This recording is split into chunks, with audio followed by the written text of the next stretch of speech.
For most of human history, the ancient world existed beyond reach. Buried underground, hidden beneath forests, or mistaken for ordinary landscapes. Then excavation after excavation began revealing something unexpected. Entire cities appeared where maps showed nothing. Ancient tunnels stretched far deeper than anyone predicted. Structures once dismissed as myths turned out to be real. And with every discovery, one pattern kept repeating. The evidence surviving from the ancient world often feels larger, stranger, and more complex than the explanations attached to it. Some ruins seem impossible for their environment. Some technologies appear centuries ahead of their time. Others raise questions that historians still cannot answer. Because the ancient world is not just a collection of ruins, it is a record of how much humanity has forgotten. On the west bank of the Nile near modern Luxor stands Medinet Habu, a massive temple complex built under Ramesses III around 1180 BC that still carries vivid colours, towering walls, and battle records after more than 3,000 years.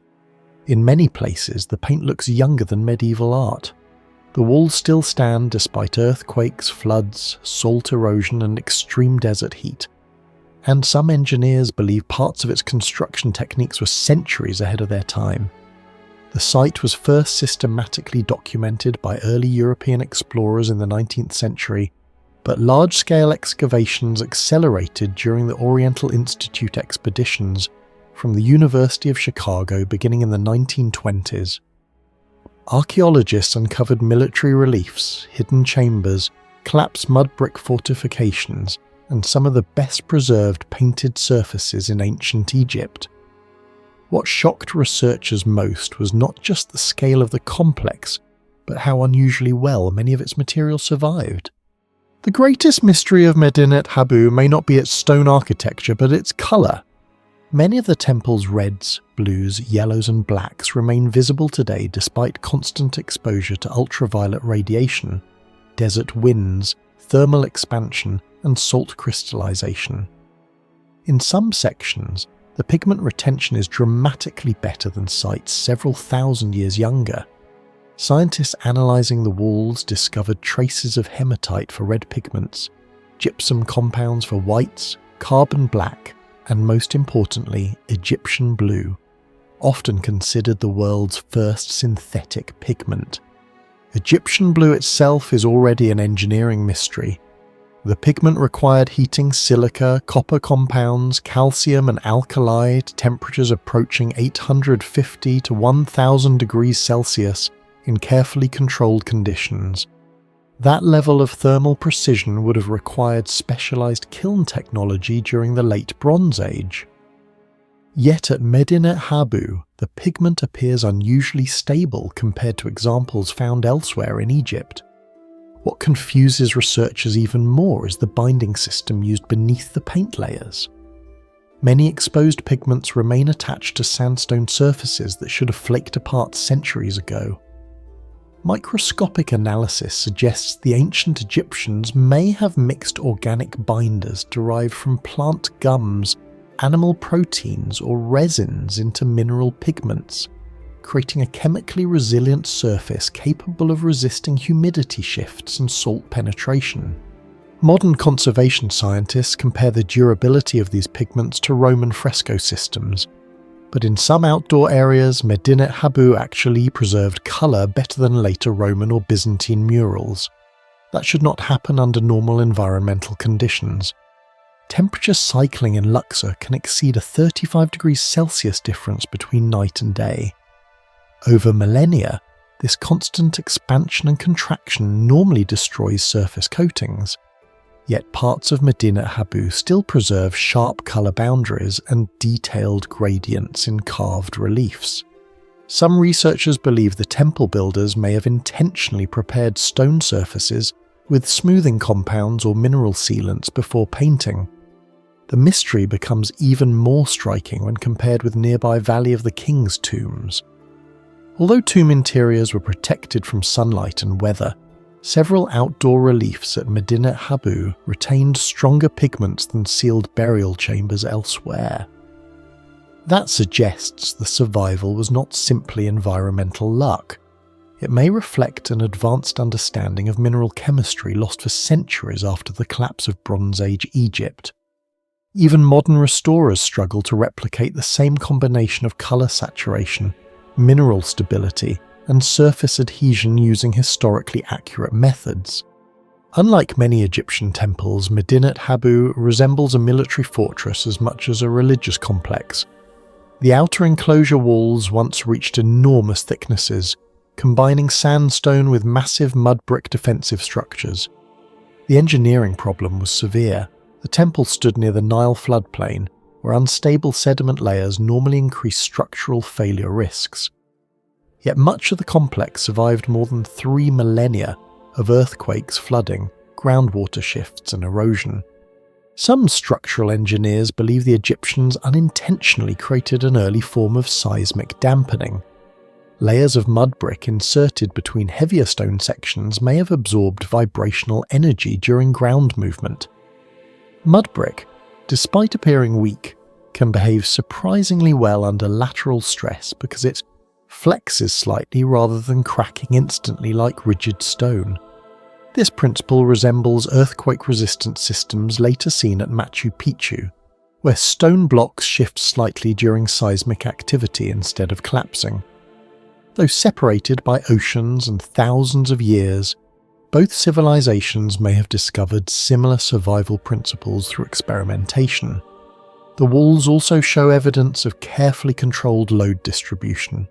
Some joints between stones were not completely rigid, allowing tiny expansions during thermal stress. That reduced catastrophic cracking over long time periods. Modern restoration teams have noted that some ancient wall segments remained more stable than later reconstruction attempts using modern cement.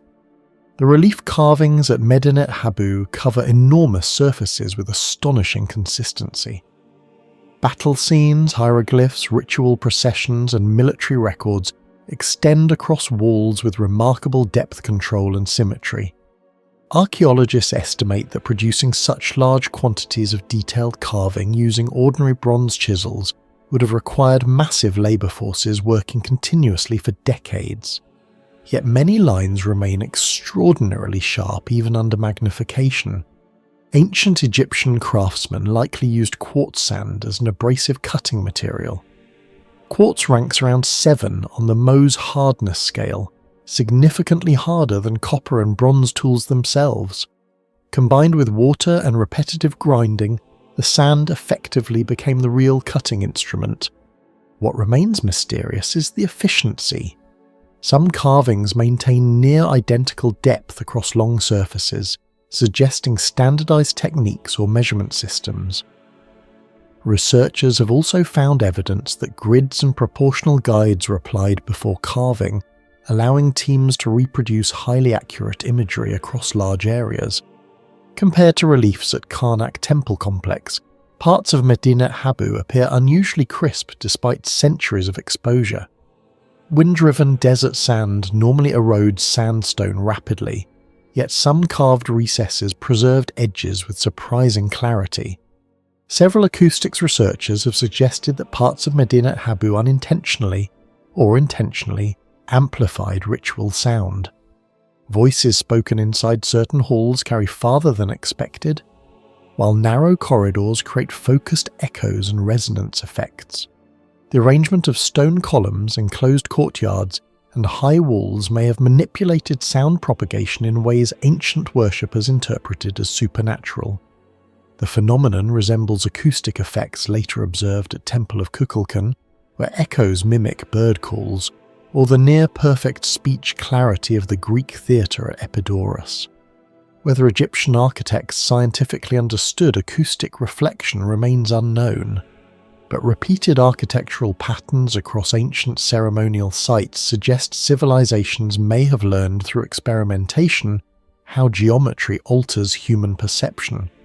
Medinet Habu preserves one of history's most important records of the mysterious Sea Peoples. groups associated with the collapse of multiple Bronze Age civilizations around 1177 BC. The reliefs depict naval warfare, foreign weapons, ox-drawn carts, feathered helmets, and large-scale migration scenes with remarkable detail. These carvings are among the few surviving visual documents from one of the ancient world's greatest systemic collapses. Around this same period, the Mycenaean kingdoms declined, the Hittite Empire vanished, and trade systems across the eastern Mediterranean fragmented. Climate studies from sediment cores and pollen analysis suggest prolonged droughts may have destabilized agriculture across the region. Some historians believe the Sea Peoples were not a single civilization, but desperate coalitions of displaced migrants, raiders, and collapsing populations driven by famine and climate stress. If true, Medinet Habu may preserve visual evidence of one of humanity's earliest large-scale climate refugee crises. The inscriptions of Ramesses III claim Egypt survived these invasions, but economically, Egypt itself weakened significantly afterward. Within generations, the new kingdom entered decline. What do you think is the biggest mystery of Medinet Habu? The undying paint, the ancient engineering, or the lost material science behind its survival? Share your thoughts in the comments below.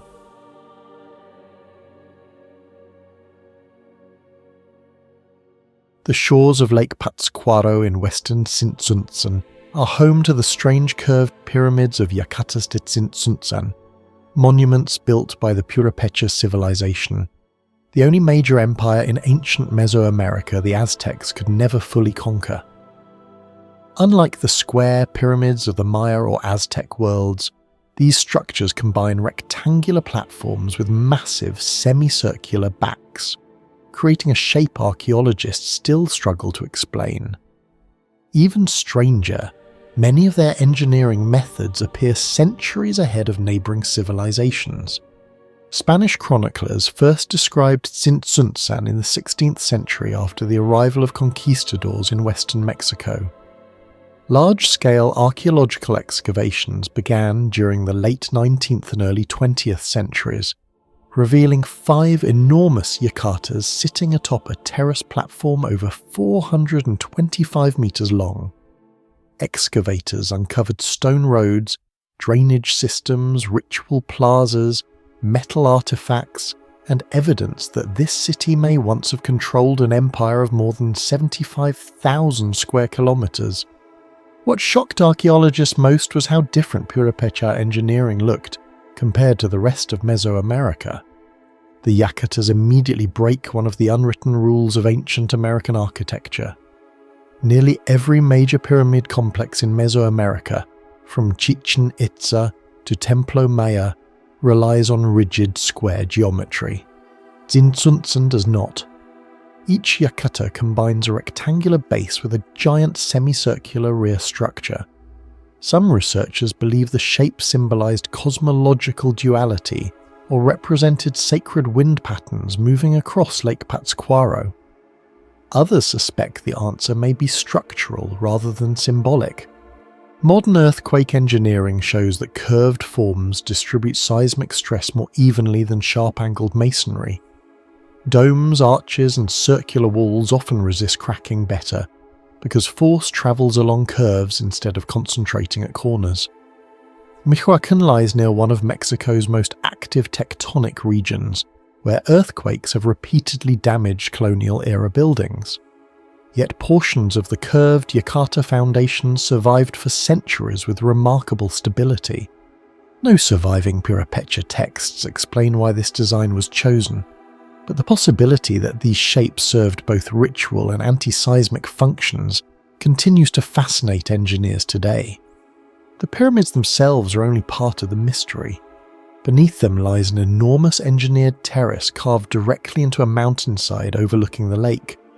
The main platform stretches roughly 425 metres long and 250 metres wide. To create it, Purépecha builders had to level steep terrain, reinforce retaining walls, and stabilise huge quantities of volcanic soil. The scale rivals major terrace systems found in the Andes. Excavations show the builders used tightly fitted basalt stones with rubble fill layers designed to drain water away from the core.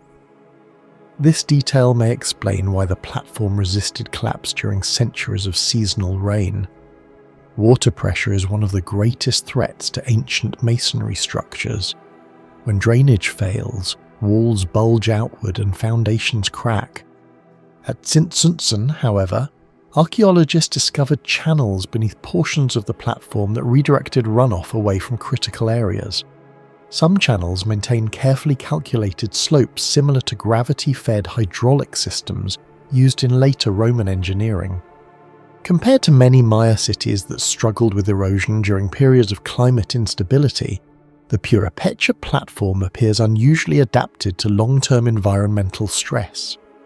The greatest technological mystery surrounding Tzintzuntzan may not be its pyramids at all, but its metalworking.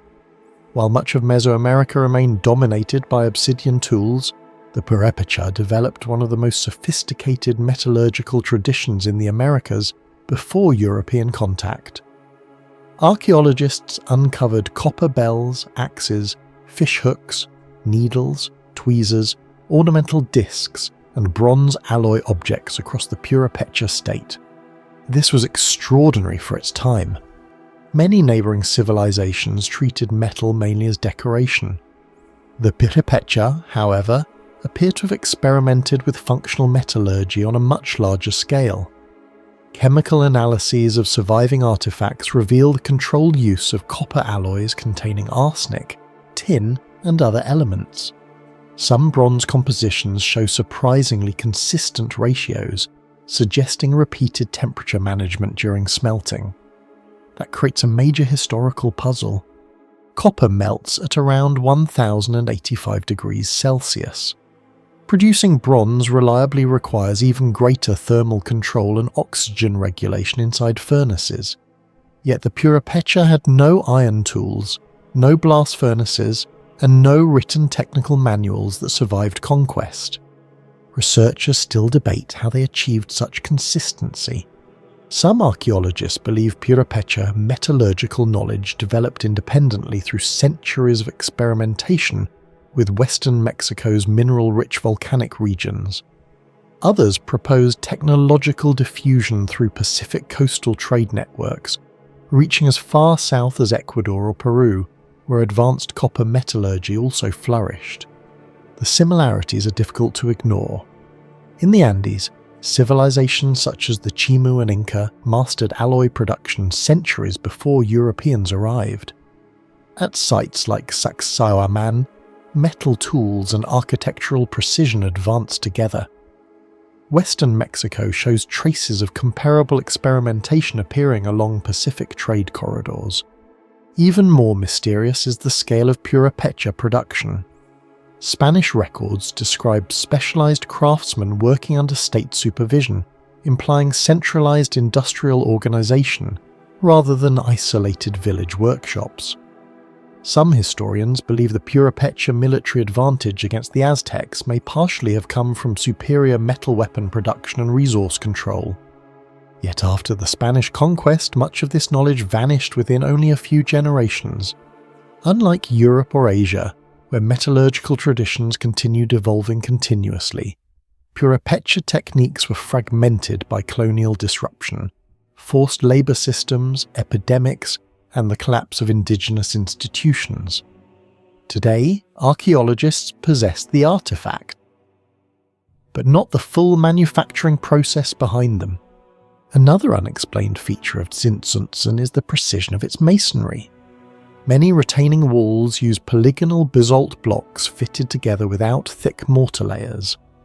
The technique resembles, on a smaller scale, the polygonal stonework seen in the Andes. Some stones appear intentionally curved to follow the semicircular geometry of the Yucatas themselves.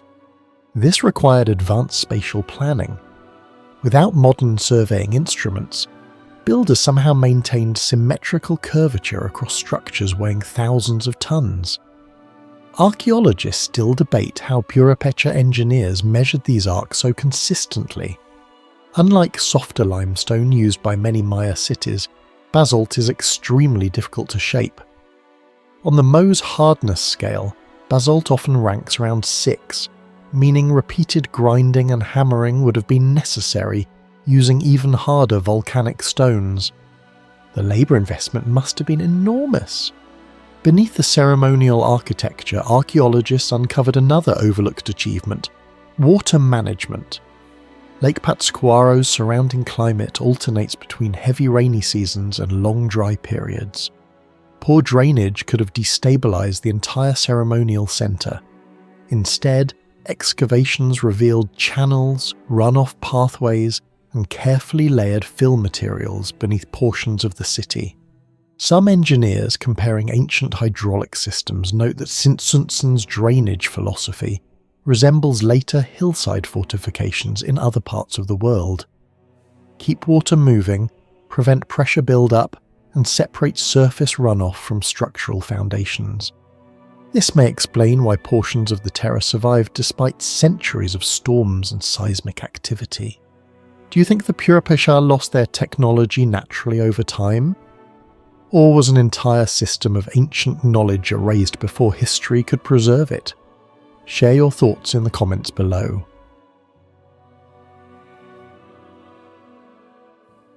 On the arid Pacific coast of Peru, near the ancient Supe Valley, El Aspero predates the pyramids of Egypt by nearly 500 years. No iron, no writing, no wheels. Yet more than 4,500 years ago, this coastal settlement built massive ceremonial platforms, engineered earthquake-resistant foundations, and maintained one of the largest trade systems in the ancient Americas. What archaeologists discovered here forced historians to reconsider how civilization itself began. The site was first identified in the early 20th century, but its true age remained unknown until large-scale excavations connected El Aspero to the Caral civilization in the 1970s and 1990s. Radiocarbon dating of woven reed bags, organic fibres and architectural materials revealed dates between roughly 3000 and 2500 BCE. That made El Aspero older than the Olmec civilization, older than Stonehenge in its final phase, and nearly contemporary with the earliest dynasties of Egypt. But unlike Egypt or Mesopotamia, no evidence of kings, armies or written records appeared. Instead, archaeologists uncovered something stranger: an advanced urban society apparently built on fishing, trade and engineering knowledge alone. For decades, archaeologists believed complex civilization required large-scale agriculture. Mesopotamia had grain fields along the Tigris and Euphrates. Egypt depended on Nile agriculture.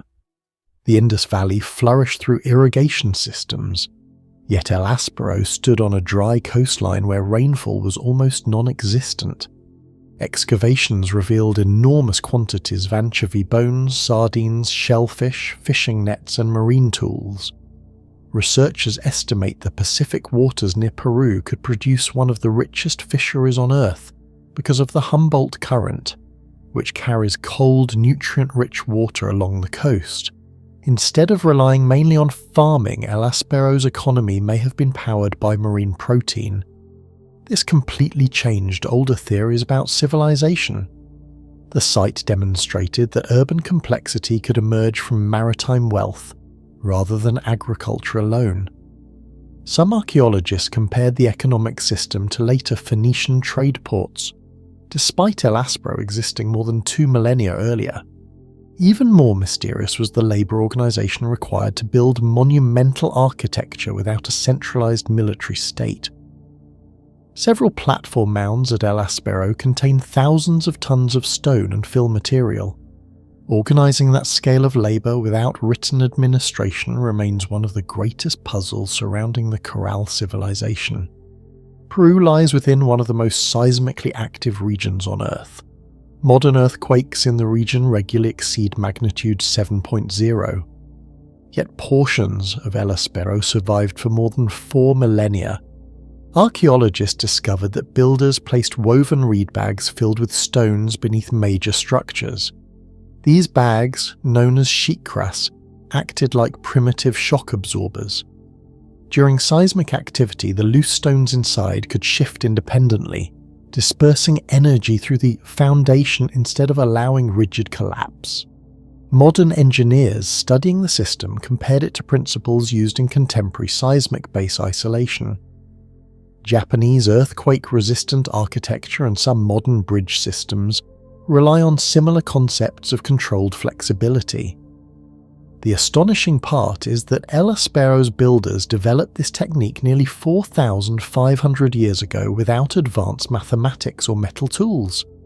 Some sheetkra bags discovered at Caral-related sites weighed more than 20 kilograms each. Thousands were layered beneath temples and platforms. Researchers from Peru's Ministry of Culture suggested this may represent one of the earliest known anti-seismic engineering systems in human history. El Aspero was not randomly constructed. The plazas, staircases, and ceremonial platforms follow highly deliberate layouts. Circular, sunken courts appear repeatedly throughout Caral civilization architecture, including at El Aspero. Acoustic studies at related Caral sites revealed unusual sound amplification properties. Voices projected from central ceremonial spaces can travel farther and echo more clearly than expected. Some archaeologists believe these spaces were intentionally engineered to magnify ritual speech, chants, or music. This is remarkable because similar acoustic manipulation became famous much later at Greek theatres or Maya ceremonial centres like Chichen Itza. At El Aspero, the phenomenon appears thousands of years earlier. Whether this knowledge came from experimentation or accidental discovery remains unknown. The massive stones used in El Aspero's construction raise another unanswered question. No evidence suggests the use of practical wheeled transport. There were also no horses, oxen, or large draft animals in the region during that period. Yet some stones and construction materials were transported across difficult coastal terrain. Researchers believe workers used ropes woven from cotton and reeds, combined with coordinated labour teams. Cotton production became especially important because strong rope technology was essential for fishing nets, transportation, and architecture alike. Experimental archaeologists attempting to replicate ancient transport methods found that even moving medium-sized stones required highly organised manpower. This suggests the Caral civilization possessed sophisticated social coordination systems long before formal empires emerged in the Americas. One of El Aspero's most unusual discoveries came from a structure called Huaca de los Ídolos. Archaeologists uncovered small anthropomorphic figurines made from unfired clay. Many display different hairstyles, facial structures, and clothing patterns. Unlike standardized religious statues seen in Egypt or Mesopotamia, these figures appear highly individualized. Some researchers speculate they represented social classes, ritual specialists, or ethnic identities within a trade network spanning multiple regions. Others argue they may have symbolized ancestors or political alliances. Because the Caral civilization left no decipherable writing system, the meaning behind the figurines remains speculative. Their existence suggests a socially diverse population connected through ideology and ritual, rather than military domination. The most astonishing mystery surrounding El Aspero may be its enormous trade system operating without confirmed written language. Excavations uncovered materials originating far beyond the coast. Archaeologists found Amazonian bird feathers, tropical plant remains, highland stone materials, cotton textiles, gourds, and exotic shells transported across hundreds of kilometers of mountains and deserts. Some trade routes may have stretched from the Pacific coast into the Andes and toward the Amazon basin. Maintaining such a network should have required accounting systems, resource tracking, and political coordination. In Mesopotamia, trade expansion was closely tied to the invention of cuneiform writing around 3200 BCE. Egyptian administration relied heavily on hieroglyphic record-keeping, but at El Aspero, no formal writing system has been conclusively identified. This led researchers to investigate whether the Caral civilization used an early form of quipu, the knotted cord recording system later used by the Inca thousands of years afterward. Several cord-like artifacts discovered at Caral-related sites sparked intense debate. A quipu works by encoding information through knot position, cord color, spacing, and arrangement. The Inca used them for taxation, census records, and resource management across an empire spanning nearly 4,000 kilometers. If the Caral civilization already possessed a primitive version around 2600 BCE, it would mean complex information systems existed in the Americas at nearly the same time writing emerged in the Middle East. Some archaeologists believe these cords may have tracked fishing yields, labor obligations, or trade exchanges between coastal and inland communities. Others argue the evidence remains inconclusive, but the possibility alone is revolutionary. It suggests that civilization may not require writing in the traditional sense at all. Instead of ink on clay or carved symbols on stone, El Aspero's people may have encoded knowledge through textiles, knots, and memory systems that rarely survive archaeologically. That idea changes how historians define intelligence, bureaucracy, and technological advancement. Entire administrative systems may have existed in forms modern archaeology struggles to detect, because fibre decays far faster than stone tablets. Do you think El Aspero was simply destroyed by climate change? Or did an advanced system of knowledge disappear long before history could record it? Share your thoughts in the comments below. Vichama Archaeological Complex rises from the desert coast of Peru, roughly 140 kilometers north of Lima. At first glance, it looks like another forgotten ruin buried in sand, but beneath its pyramids and sunken plazas lies evidence of something deeply unsettling. A civilization that may have engineered itself to survive catastrophic climate collapse nearly 4,000 years ago. Even stranger, many of its technologies resemble principles used in modern earthquake engineering, environmental adaptation, and urban planning, thousands of years before steel, concrete, or advanced mathematics existed. Vichama was formerly excavated in the early 2000s by archaeologists connected to the Caral Civilization Research Project, led by Peruvian archaeologist Ruth Shady. The site belongs to the Norte Chico or Caral civilization, one of the oldest urban civilizations on Earth, dating between roughly 1800 and 1500 BCE. What shocked researchers was not simply the age of the city, but the sophistication hidden beneath layers of desert sediment. Massive ceremonial structures, carefully engineered plazas, agricultural systems, and strange relief carvings emerge from an environment once believed too harsh to support large urban populations. Then came the discovery that changed everything: giant human figures carved into walls, depicting skeletal bodies with exposed ribs and hollow faces, interpreted by some scientists as visual records of famine caused by ancient climate disasters. The most astonishing technological mystery at Vichama is something deceptively simple: woven fibre bags filled with stones known as shikra. At first, archaeologists assumed these bags were primitive construction fillers, but structural analysis revealed something extraordinary. The Caral people intentionally embedded thousands of these stone-filled bags beneath platforms, pyramids, and retaining walls. Modern engineers now believe the system functioned as a seismic shock absorber. Peru sits directly along the Pacific Ring of Fire, one of the most earthquake-prone regions on Earth. Major seismic activity constantly threatens any long-term architecture. Yet parts of the Caral Vichama structures survived for nearly 4 millennia. The reason may lie in the physics of the Shikra system itself.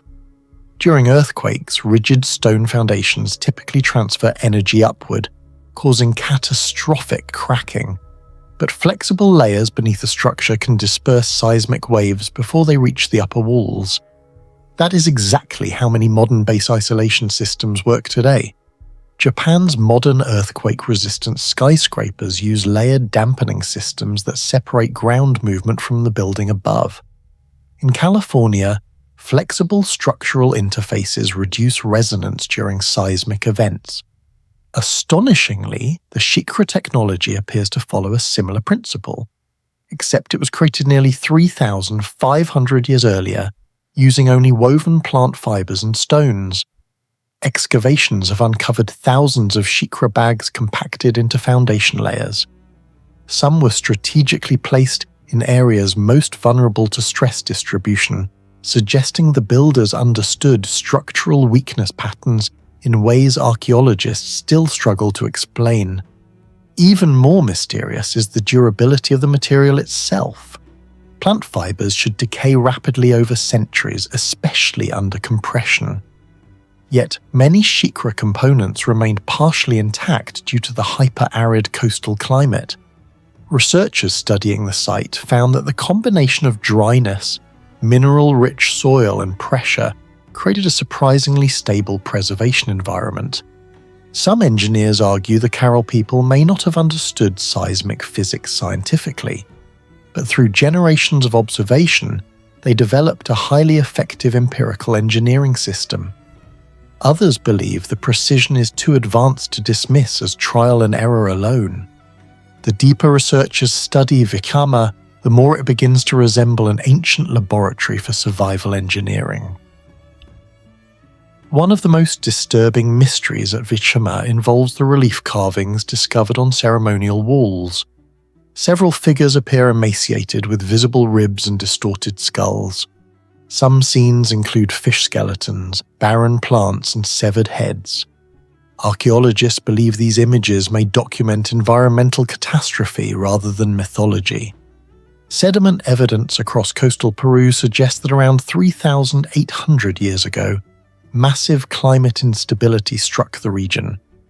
Ancient El Niño events likely disrupted marine ecosystems, causing fish populations to collapse while simultaneously damaging agriculture through floods and drought cycles.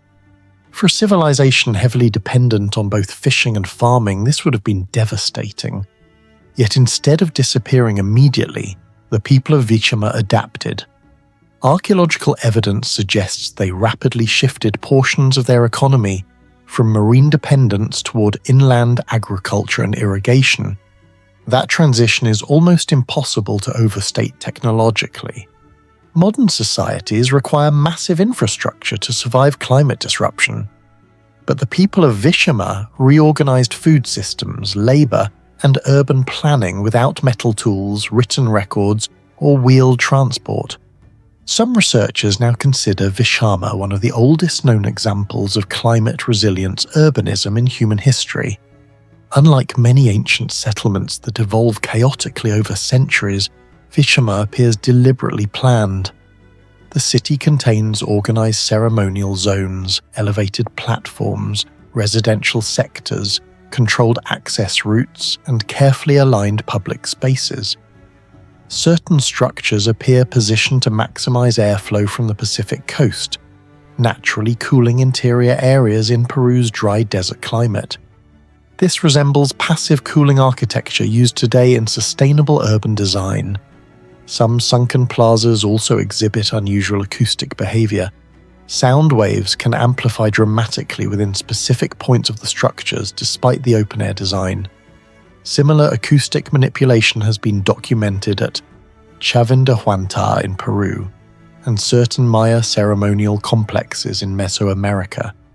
Whether intentional or accidental remains debated, but if deliberate, it would imply advanced understanding of spatial resonance centuries before formal acoustic science existed.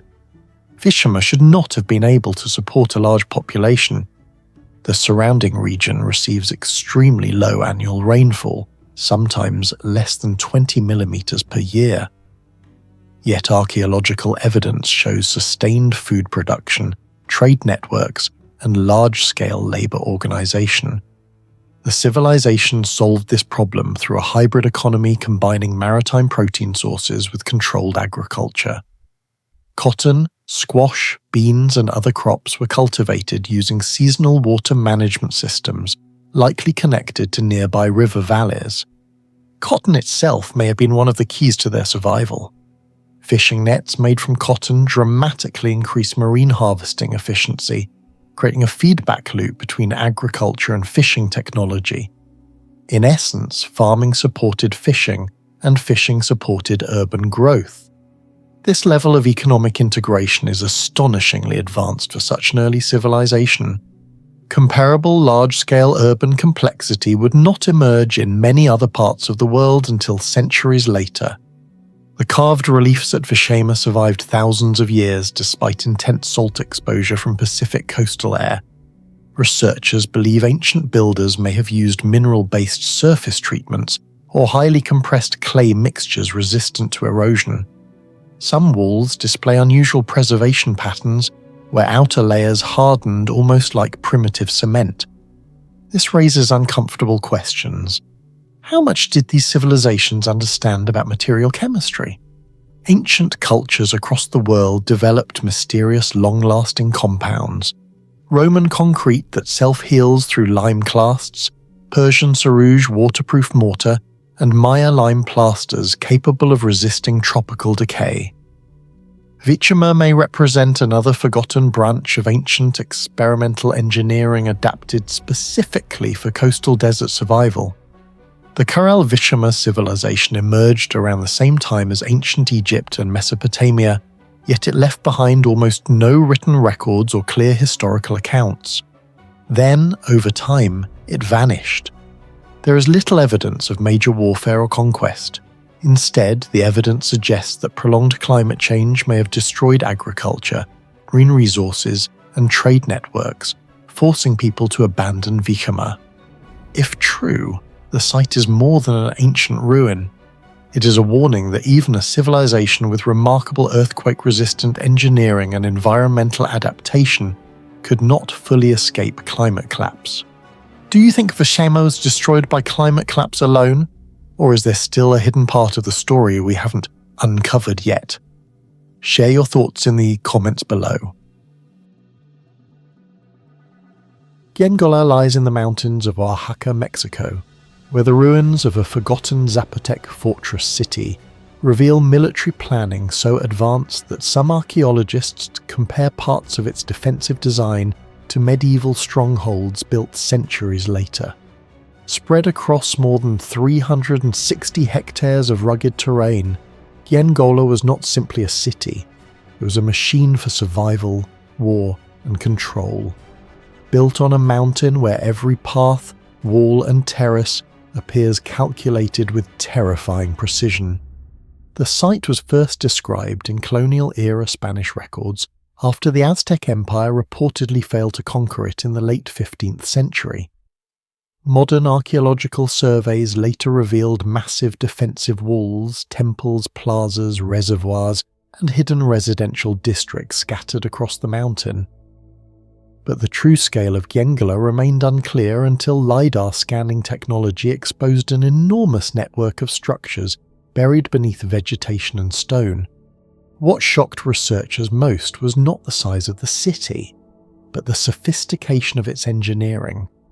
Unlike many Mesoamerican cities designed primarily around ceremonial centers, Guiengola appears engineered almost entirely around defense and strategic control.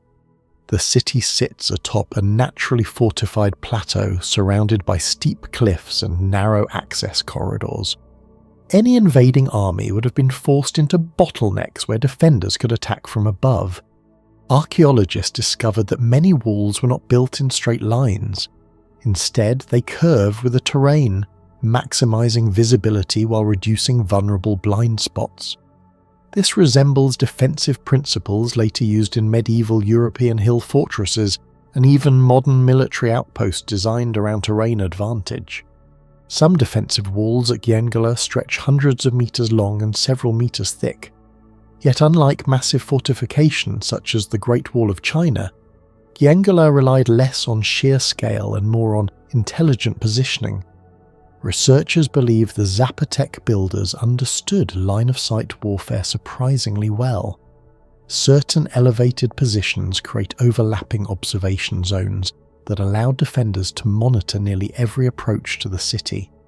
What remains unexplained is how such complex military planning was achieved without modern surveying instruments. The Zapotec civilization had no compasses, no steel tools, and no written engineering manuals comparable to Roman military texts. Yet the city's layout suggests advanced geometric planning over extremely uneven mountainous terrain. Some researchers have even noted similarities between Guiengola and later defense-in-depth strategies used in fortified European cities. Instead of relying on one giant wall, the fortress uses layered defensive zones. If attackers breached one section, they would still face elevated terraces, secondary barriers, and narrow corridors designed to slow movement and expose troops to attack from above. This may explain why Aztec forces reportedly failed to capture the city despite their military dominance across much of Mesoamerica. One of Guiengola's greatest mysteries is logistical rather than architectural. The fortress sits in a harsh, mountainous environment filled with steep slopes and jagged rock. Yet thousands of stone blocks were transported uphill to build temples, retaining walls, plazas and defensive structures. Unlike ancient civilizations in Eurasia, the Zapotecs did not use wheeled transport for heavy construction. They also lacked large draft animals such as horses or oxen before European arrival. Every stone may have been moved using only human labour, ropes, wooden sledges and gravity management techniques. Some stones weigh several tons. Even today, transporting similar material through Oaxaca's rugged mountains would require modern machinery or carefully engineered roads. Archaeologists still debate how the Zapotec builders organized labor and movement across such difficult terrain. The mystery becomes even more impressive when compared to other mountain civilizations. At Machu Picchu, Inca engineers used precisely cut stones and terraces to stabilize structures against earthquakes. Guiengola shows similar adaptation to unstable terrain, despite emerging from a completely different civilization hundreds of kilometers away.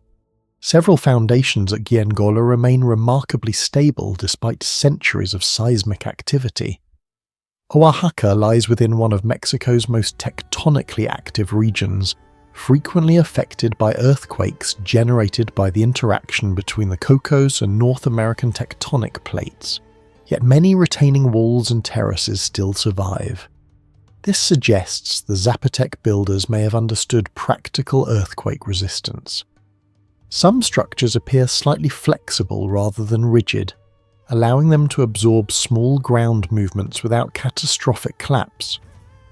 Similar principles were later observed in Inca stonework and certain ancient Japanese wooden temples. Guiengola's location created another major problem: water. The fortress sits in a semi-arid region where long dry seasons can devastate settlements without reliable rivers.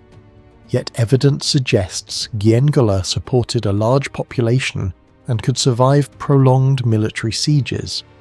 Archaeologists uncovered reservoirs, drainage channels, and water collection systems integrated directly into the city's layout. Some plazas were subtly angled to redirect rainwater towards storage basins. Even small elevation differences appear intentionally designed to maximize water capture efficiency.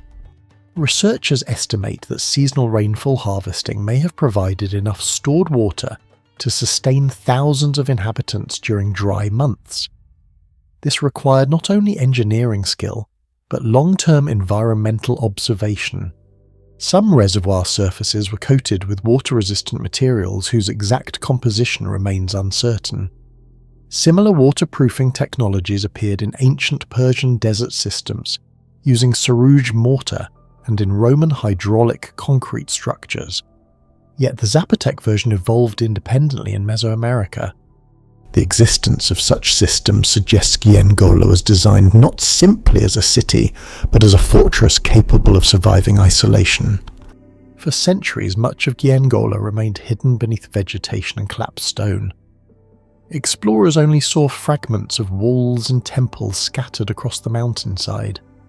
That changed when archaeologists began using LiDAR, light detection and ranging, technology. By firing laser pulses from aircraft through dense vegetation, researchers created high-resolution maps of the terrain beneath the forest canopy. The results were shocking. LiDAR scans revealed a far larger and more complex city than previously imagined. Hidden roads, terraces, plazas, residential compounds, and defensive networks suddenly appeared across the landscape. Some structures were almost completely invisible at ground level. This discovery mirrors what LiDAR revealed at major Maya sites such as Caral and Caral, where researchers uncovered enormous urban systems previously concealed by jungle. Guiengola demonstrated that many ancient American civilizations may have been significantly more urbanized and technologically organized than historians once believed. Perhaps the strangest mystery is not how Guiengola was built, but why it was abandoned. Despite its defensive superiority, evidence suggests the city was not destroyed in a catastrophic invasion. Many structures remained partially intact. There are few signs of widespread burning or sudden military collapse. Some historians believe shifting trade routes weakened the fortress economically. Others point to political changes among Zapotec states or prolonged droughts affecting agriculture and water supplies. Another theory suggests that Guiengola's greatest strength eventually became its weakness. A fortress isolated high in the mountains could defend itself from enemies, but isolation also limited trade, expansion, and adaptation as the political landscape of Mesoamerica changed. By the time Spanish forces entered the region in the 16th century, the once powerful mountain fortress had already faded into silence. What do you think really caused Guiengola to be abandoned despite its nearly unbeatable defences? Share your theory in the comments below.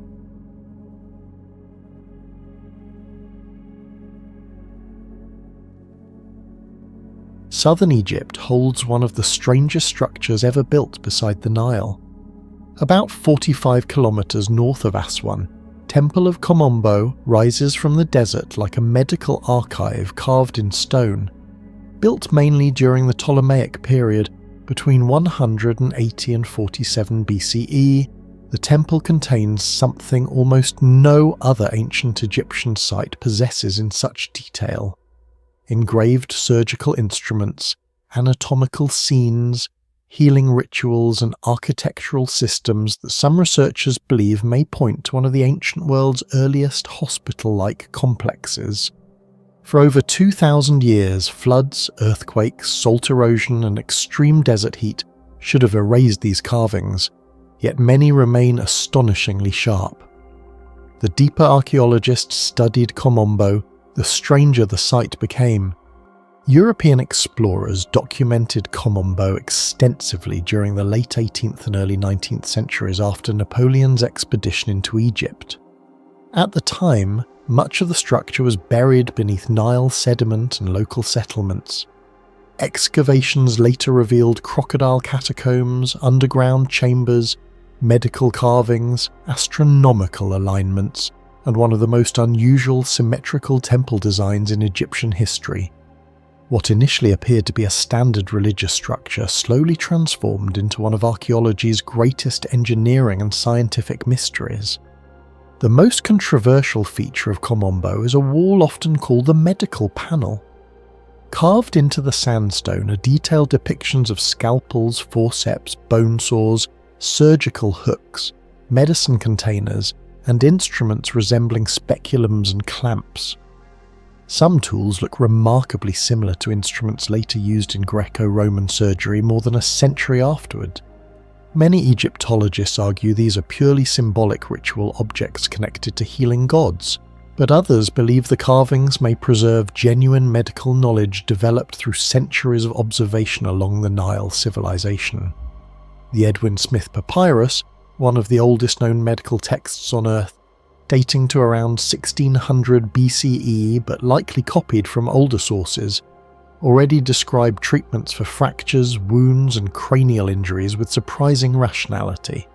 Kom Ombo may represent the architectural continuation of that medical tradition. What makes the mystery deeper is the environment itself. The temple sits in a region where summer temperatures regularly exceed 40 degrees Celsius. In such heat, infection spreads rapidly.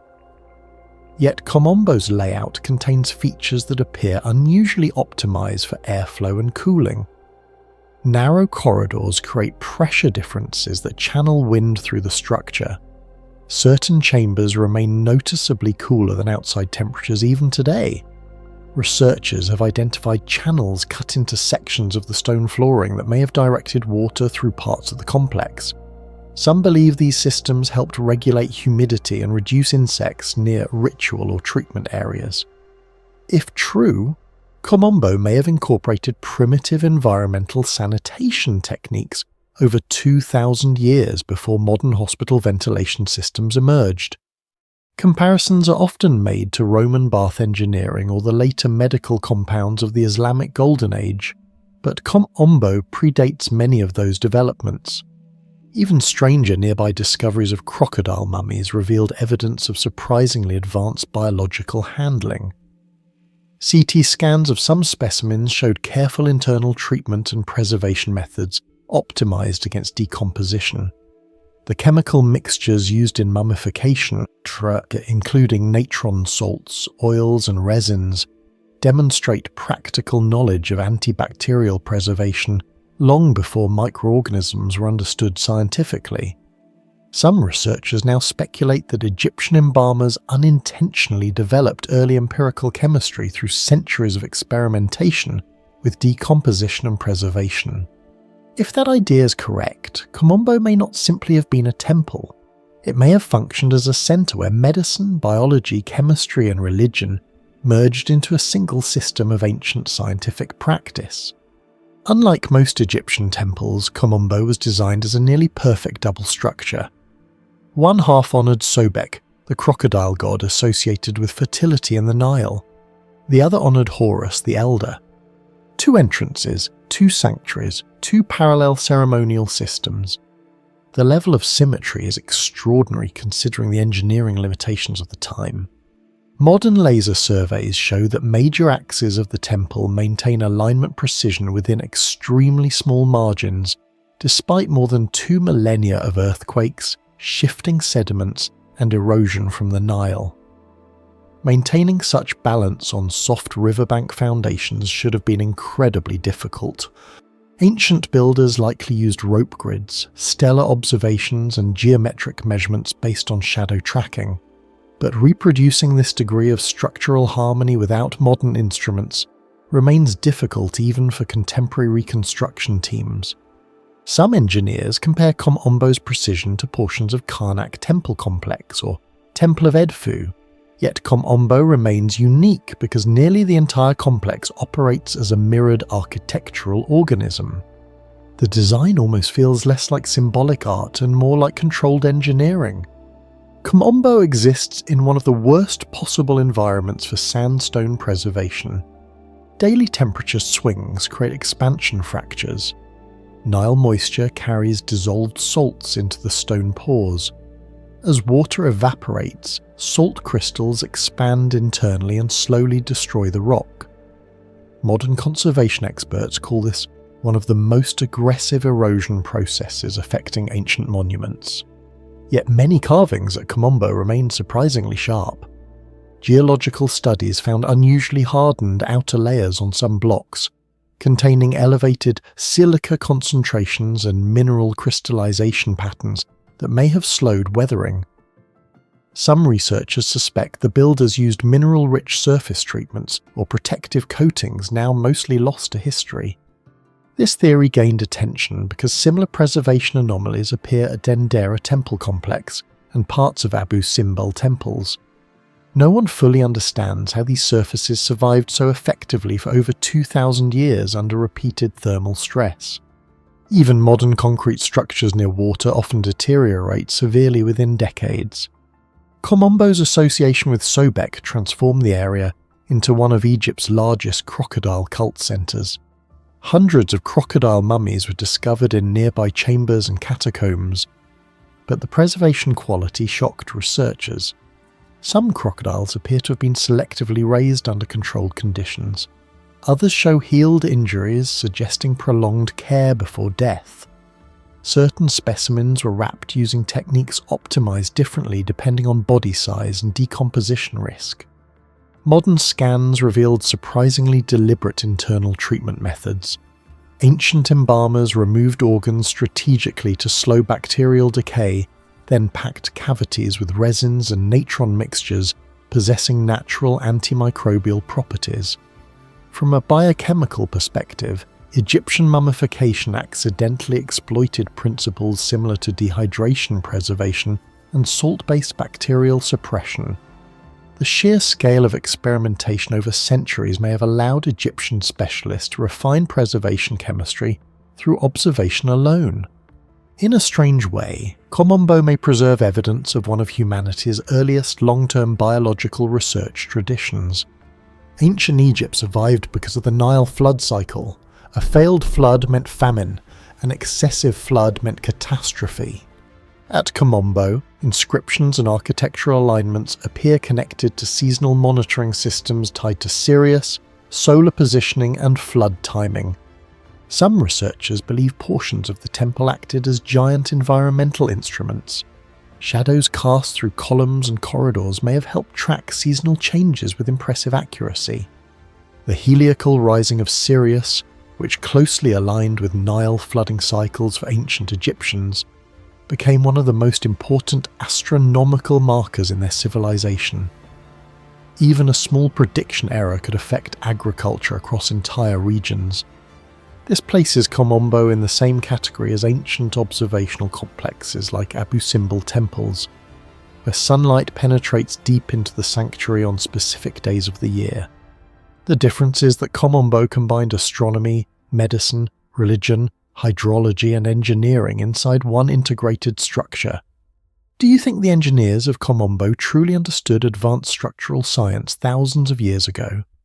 Or is there still something about this ancient civilization we have completely misunderstood? Share your thoughts in the comments below.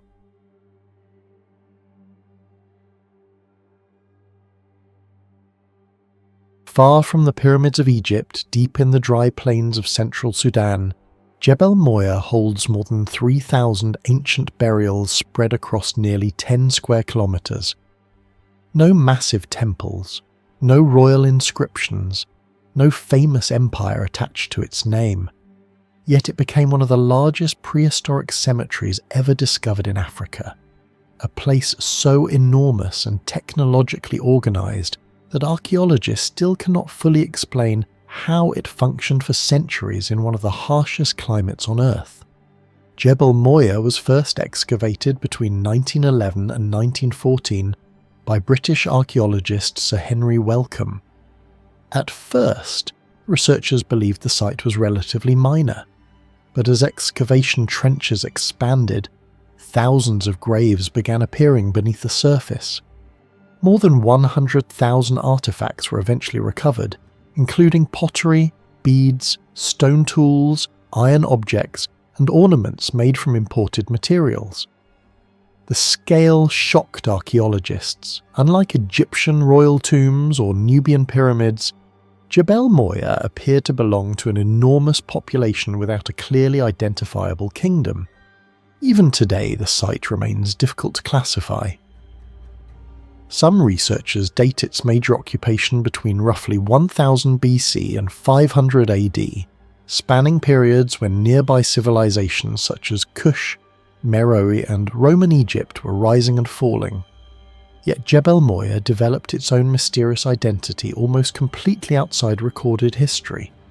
The greatest technological mystery of Jebel Moya may be its pottery. Thousands of ceramic fragments discovered across the cemetery show an unusual degree of consistency in thickness, mineral composition, firing temperature, and decorative style.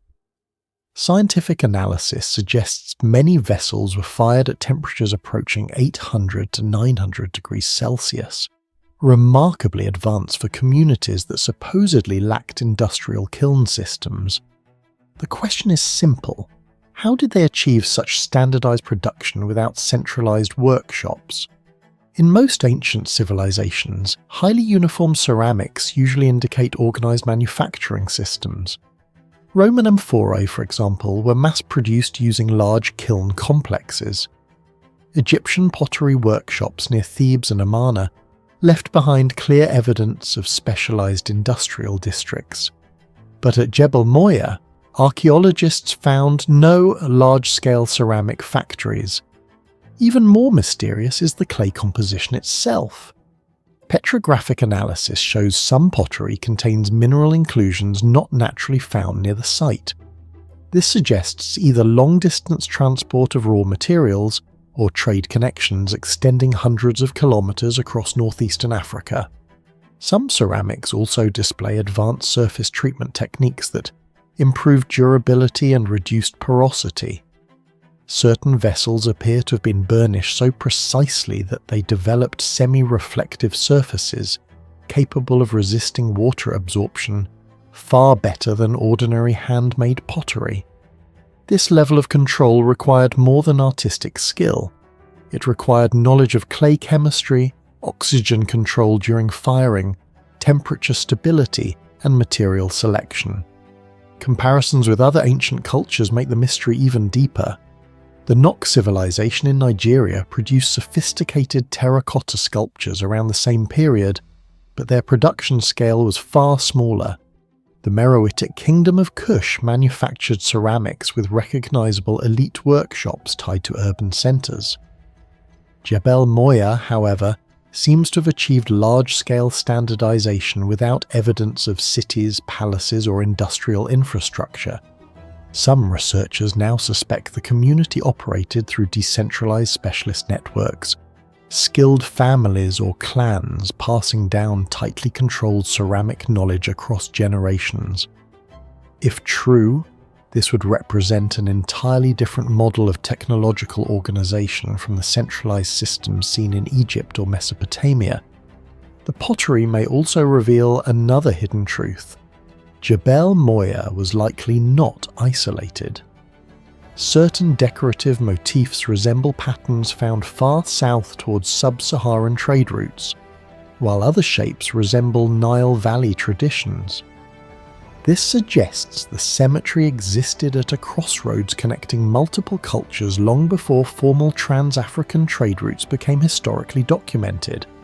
In other words, these ceramics may be evidence of a forgotten economic network stretching across ancient Africa. Another major puzzle is survival itself. Modern Sudan experiences severe seasonal droughts, with temperatures often exceeding 40 degrees Celsius. Yet Jebel Moya supported a massive population for centuries. Satellite studies and geological surveys suggest the region once contained seasonal water basins and natural runoff channels. But researchers believe ancient inhabitants may have modified these systems using engineered depressions, shallow reservoirs, and runoff control techniques. The problem is that almost no large hydraulic structures remain. Unlike the Nabateans at Petra, who carved visible channels and cisterns into rock, Jebel Moya's water system appears subtle and almost invisible. Some archaeologists believe much of the technology relied on terrain manipulation rather than monumental construction. If correct, this would mean the inhabitants developed an advanced understanding of seasonal hydrology without leaving behind obvious engineering monuments. Similar survival strategies are seen in ancient Persian Qanat systems and the terraced runoff agriculture of the Sahel region, but Jebel Moya predates many later African hydraulic traditions. This raises the possibility that the site preserves one of the earliest sophisticated environmental adaptation systems in northeastern Africa. Human remains found at Jebel Moya reveal extraordinary biological diversity. Anthropological studies indicate mixed physical traits associated with Nubian, Nilotic, East African, and sub-Saharan populations. This was not a small isolated tribe. It was a multicultural population centre drawing people from multiple regions.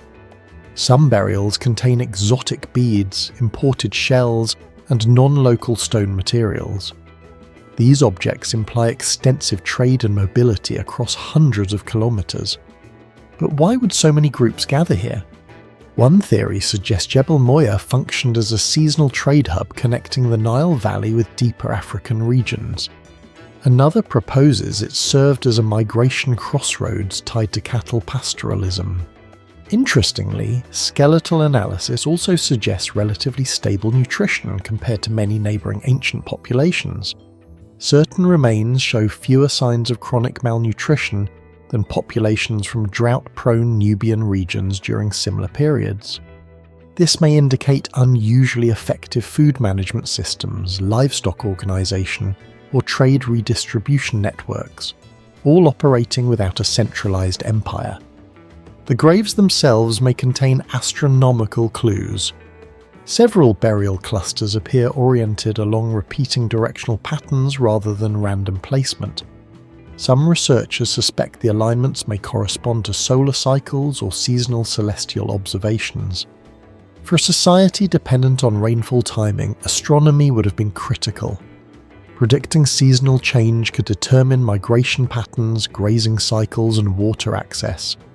This resembles other ancient observational sites such as Stonehenge or Nabta Playa, where celestial alignment appears connected to environmental survival rather than purely religion. Yet unlike these famous monuments, Jebel Moya left almost no monumental architecture behind.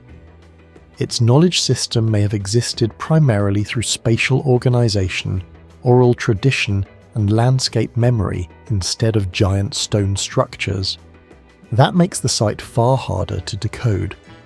Perhaps the most disturbing question is why a massive centre like Jebel Moya disappeared almost completely from history. No surviving texts describe it in detail. No empire claimed it as a major capital. No monumental ruins announced its existence to later generations. Climate data suggests northeastern Africa experienced increasing aridification during late antiquity. Extended droughts may have destabilized trade networks and pastoral systems. Once water systems failed, population collapse could have happened rapidly. But that still does not explain why so much technological knowledge vanished with it. The pottery techniques disappeared. The water management methods faded. The cemetery was eventually swallowed by silence and sand. What do you think really caused Jebel Moya to disappear? Climate collapse, lost trade networks, or something history has completely forgotten? Share your thoughts in the comments below.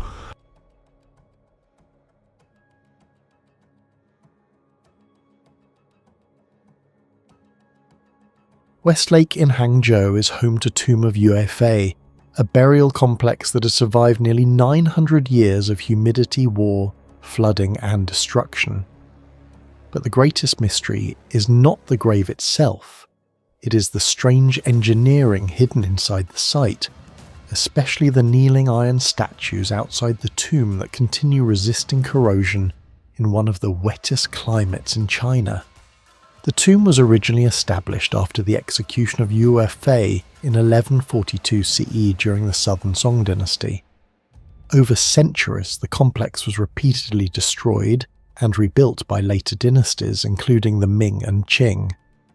Modern archaeological surveys in the 20th century revealed unusual preservation patterns in the masonry foundations, drainage systems, and iron statuary, leading researchers to investigate whether advanced material engineering techniques had been used at the site. The most disturbing feature of the tomb complex is the group of kneeling iron statues placed directly in front of the grave. These statues traditionally represent Qin Hui and several officials accused of betraying Yuefei. For centuries, visitors spat on them, hit them, scratched them, and intentionally damaged them as part of a symbolic punishment ritual. Under normal conditions, the statues should have deteriorated rapidly long ago. Yet despite almost 900 years of exposure to rain, moisture, oxygen, biological corrosion, and physical abuse, major portions of the statues still preserve recognizable structural detail. This is where the mystery becomes difficult to explain. Cast iron is extremely vulnerable in humid outdoor environments. Once water penetrates microscopic fractures inside the metal, corrosion spreads aggressively beneath the surface. Studies on untreated cast iron show that continuous exposure to wet climates can destabilize surface layers within decades. Hangzhou's average humidity frequently exceeds 75%, creating conditions ideal for oxidation. Yet the UFA statues survived far longer than many younger iron monuments across Asia. Metallurgical researchers studying ancient Chinese ironworks discovered that some Song Dynasty foundries may have operated at temperatures between 1200 and 1300 degrees Celsius. Those temperatures were high enough to create more stable carbon distribution inside cast iron structures. In modern metallurgy, uneven carbon concentration often creates weak zones that later crack under environmental stress. Surprisingly, some ancient Chinese iron artifacts show internal consistency far beyond what historians once expected from medieval furnace systems. Several experts suspect the kneeling statues may have undergone unusually controlled cooling processes after casting. That detail matters because cast iron is naturally brittle. Tiny fluctuations during cooling create invisible stress fractures inside the metal. Over time, water enters those fractures, expands through oxidation, and eventually breaks the structure apart. Even modern industrial foundries carefully regulate cooling rates to prevent this type of failure. Yet the statues outside the tomb of Yuefei endured centuries of seasonal flooding, acid rain, thermal expansion, biological corrosion, dynastic warfare, and direct human vandalism. Researchers also noticed something unusual about the rust itself. Parts of the oxidation layer appear denser and more stable than ordinary corrosion.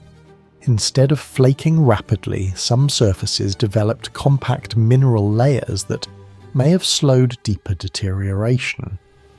Similar behaviour appears in ancient Indian iron artefacts such as the famous Iron Pillar of Delhi, where phosphorus-rich protective layers naturally formed over centuries and dramatically slowed corrosion. The comparison is impossible to ignore. The Delhi Iron Pillar has resisted major corrosion for roughly 1,600 years despite outdoor exposure.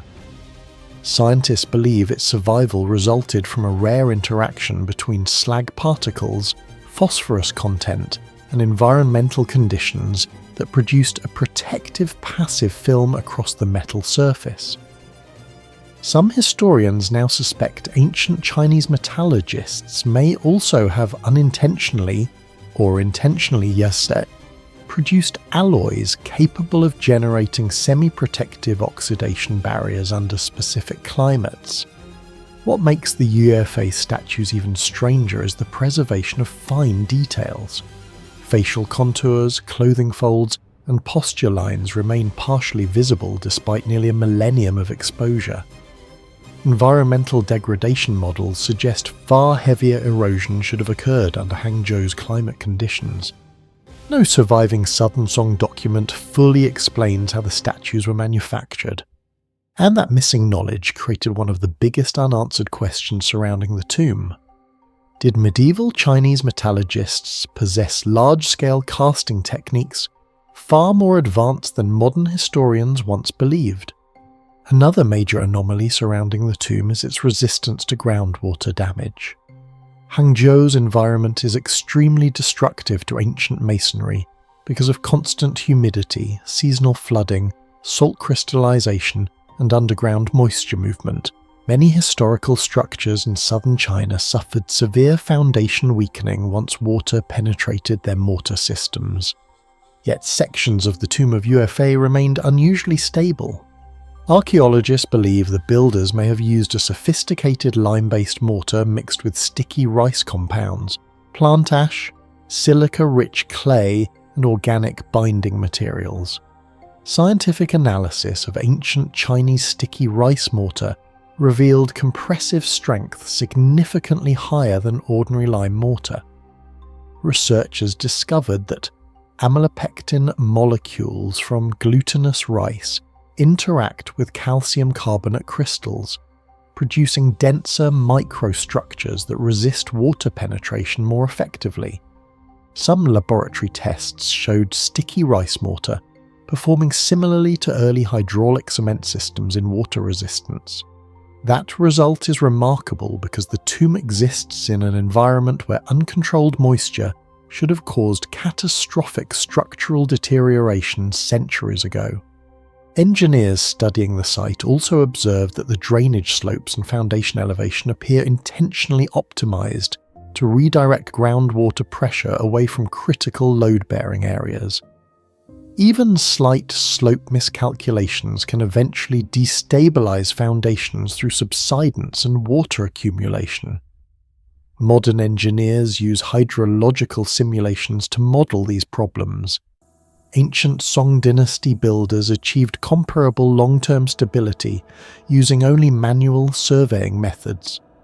The deeper researchers investigate the tomb's foundations, the more the site suggests the existence of practical engineering knowledge that was never fully documented and may now be permanently lost. Most elite Chinese tombs followed strict ceremonial symmetry. The tomb of Vihear behaves differently. Instead of functioning purely as a ritual burial complex, its spatial organization resembles military defensive planning. The site combines elevated rear terrain, narrow approach transitions, controlled frontal visibility, and compressed movement corridors that resemble fortified compounds more than funerary architecture. Some historians believe the tomb was intentionally designed to symbolize eternal vigilance. Vihear was remembered not only as a general but as a symbol of loyalty and resistance. Transforming his burial site into a psychologically defensive space may have been politically intentional. The layout also creates a strange emotional effect on visitors. Approaching the tomb forces movement through increasingly narrow spatial layers before suddenly opening into the central court. Modern environmental psychology studies show that compressed to open transitions amplify emotional intensity and perceived monumentality inside architectural spaces. In other words, the tomb may have been engineered not only structurally, but psychologically as well. The stone surfaces around Tomb of Vihear still preserve remarkably sharp details despite the humid climate of southern China, where stone structures normally erode and crack over time. Analysis suggests the stone may contain unusually dense crystal structures that reduce water absorption. Some researchers also believe ancient craftsmen used mineral oils, polishing compounds, or protective coatings to limit moisture penetration into the stone surface. Similar preservation patterns appear in other Song Dynasty structures, yet almost no surviving records fully explain the techniques that were used. This has led many researchers to believe the Song Dynasty possessed material and construction knowledge far more advanced than previously assumed. Do you think the engineers of the Song Dynasty truly understood advanced metallurgy and preservation techniques far beyond their time? Share your thoughts in the comments below. Over the valley of Tepoztlán, a stone temple stands on the edge of a mountain cliff more than 2,300 meters above sea level. No wheels, no steel tools, no draft animals. Yet centuries ago, the Aztecs built a ceremonial structure in one of the most inaccessible locations in central Mexico and aligned it with the sky itself. Tepoztlán had never truly been lost because local communities always knew of the shrine. But formal archaeological investigation began in the late 19th and early 20th centuries, when researchers documented the surviving temple, stairways, terraces and ritual platform associated with the worship of Tepoztlán, the Aztec god linked to Pulquia fertility and altered spiritual states. What shocked researchers was not the size of the structure, it was where it had been built, directly on unstable volcanic mountain rock with steep drop-offs surrounding the site. The greatest mystery surrounding Tepoztlán is not its architecture, it is its relationship with the sky. Several researchers believe the temple was deliberately aligned with specific solar movements, particularly seasonal sunrise positions linked to ritual calendars.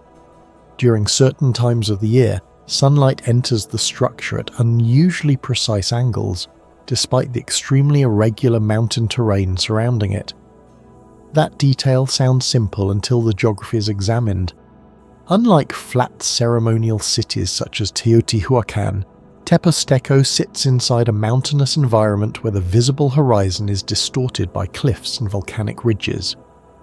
This means Aztec astronomers could not rely on ordinary horizon observations alone.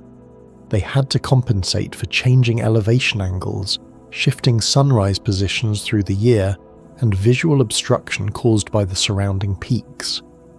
Modern archaeoastronomers calculate that even a 1-degree alignment error could shift sunrise observations by several meters across the temple platform. Yet the structure appears intentionally oriented rather than randomly placed. This raises a difficult question. How did a civilization without telescopes, optical lenses, or modern surveying instruments achieve astronomical positioning and terrain this complex? Some historians compare the challenge to the solar alignments of Machu Picchu, where the Inca used mountain horizons as astronomical markers. Others compare it to the Maya observatory systems at Chichen Itza, where architecture synchronized with equinox shadows and solar cycles. But Tepoztlán differs in one crucial way.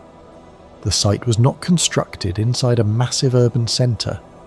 It was isolated on a mountain ridge, making every observation exponentially harder. Researchers studying Mesoamerican astronomy know that Aztec calendars tracked the solar year with extraordinary precision. The Xiuhpohualli calendar measured 365 days, while ritual cycles coordinated agriculture, ceremonies, and celestial events. However, Tepoztlán suggests something more advanced: field astronomy adapted to mountainous topography. Some scholars believe priests may have spent decades observing sunrise positions from the mountain before construction even began. Others propose that nearby peaks acted as natural astronomical markers, functioning almost like giant horizon instruments. No written Aztec document fully explains the method, and that silence is part of the mystery. Building Tepoztlán should not have been practical. The temple sits atop a steep volcanic mountain with narrow access routes and unstable rock surfaces. Even modern visitors require a difficult climb of nearly 2 kilometers through sharp elevation gain to reach the summit. Yet centuries ago, workers transported stone blocks, ceremonial objects, and construction materials to the peak without horses, oxen, or wheeled transport. Archaeologists estimate some construction stones weighed several hundred kilograms. While this is far smaller than the multi-ton blocks of Egypt or Peru, the terrain at Tepoztlán may have made transportation even more dangerous. One theory suggests the builders used temporary earth ramps combined with agave fiber ropes. Another proposes coordinated human hauling teams similar to methods used at Maya and Inca sites. But no definitive physical evidence for these transport systems has been found on the mountain itself. The bigger mystery is structural stability. Central Mexico experiences regular seismic activity, yet Tepoztlán survived centuries of earthquakes, erosion, and seasonal storms. Geological studies indicate the builders carefully selected portions of volcanic bedrock, less vulnerable to fracture lines and runoff erosion. Some researchers believe the temple employed primitive seismic flexibility, a technique where stones are fitted with slight movement tolerance rather than rigid locking. This concept resembles earthquake-resistant masonry observed in Inca architecture thousands of kilometers away in Peru. If true, it would suggest independent development of sophisticated anti-seismic engineering in multiple ancient American civilizations. Another unexplained feature of Tepoztlán involves sound. The mountain basin surrounding the temple creates unusual echo behavior. Certain points near the structure amplify voices and percussion in ways that feel unnatural, almost theatrical.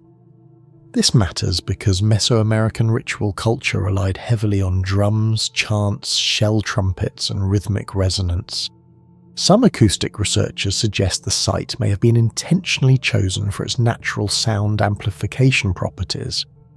In other words, the mountain itself became part of the ritual architecture. Comparable phenomena appear elsewhere in the ancient world. At Chichen Itza, clapping near El Castillo produces an echo resembling the cry of the Quetzal bird. In Machu Picchu, granite terraces reflect sound with unusual clarity. Greek theatres such as Epidaurus use geometry to project voices across massive distances. Tepoztlán may represent a similar understanding of environmental acoustics, but achieved through natural geography rather than engineered amphitheatres. Most major Aztec ceremonial centres were connected to trade networks, water systems, and large populations. Tepoztlán was different. The site was isolated, difficult to access, and strategically impractical for warfare or commerce. This suggests the mountain itself held sacred meaning beyond ordinary religious symbolism. Ancient Nahua traditions associated mountains with portals between worlds, places where gods, storms, caves, and celestial forces intersected. Tepoztlaán's elevation, fog, and extreme landscape may have transformed the site into a ritual boundary between the human and divine realms. Local legends still describe strange lights, unexplained sounds, and spiritual encounters around the mountain. While science cannot verify such stories, the persistence of these traditions across centuries reveals how deeply the location affected human perception. Unlike gigantic monuments such as the pyramids of Giza or Teotihuacan, Tepoztlaán's mystery comes from precision hidden inside difficulty. A mountaintop temple aligned with celestial cycles, a structure surviving earthquakes on unstable volcanic rock, possible acoustic engineering embedded into natural cliffs. Astronomical observations performed without modern instruments in terrain, where the horizon itself becomes distorted. The more researchers study Tepoztlán, the harder it becomes to dismiss the sophistication of ancient Mesoamerican engineering and skywatching traditions. Because the real mystery may not be how the temple was built. It may be how much scientific knowledge was lost with the civilization that built it. What do you think was the true purpose of Tepoztlán?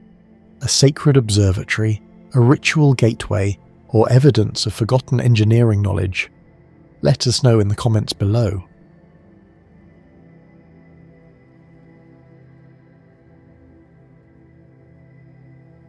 Near Luxor, the ruins of Malkata Palace appear fragile at first glance. Only dried mud brick, faded paint and collapsed walls beneath the desert sun.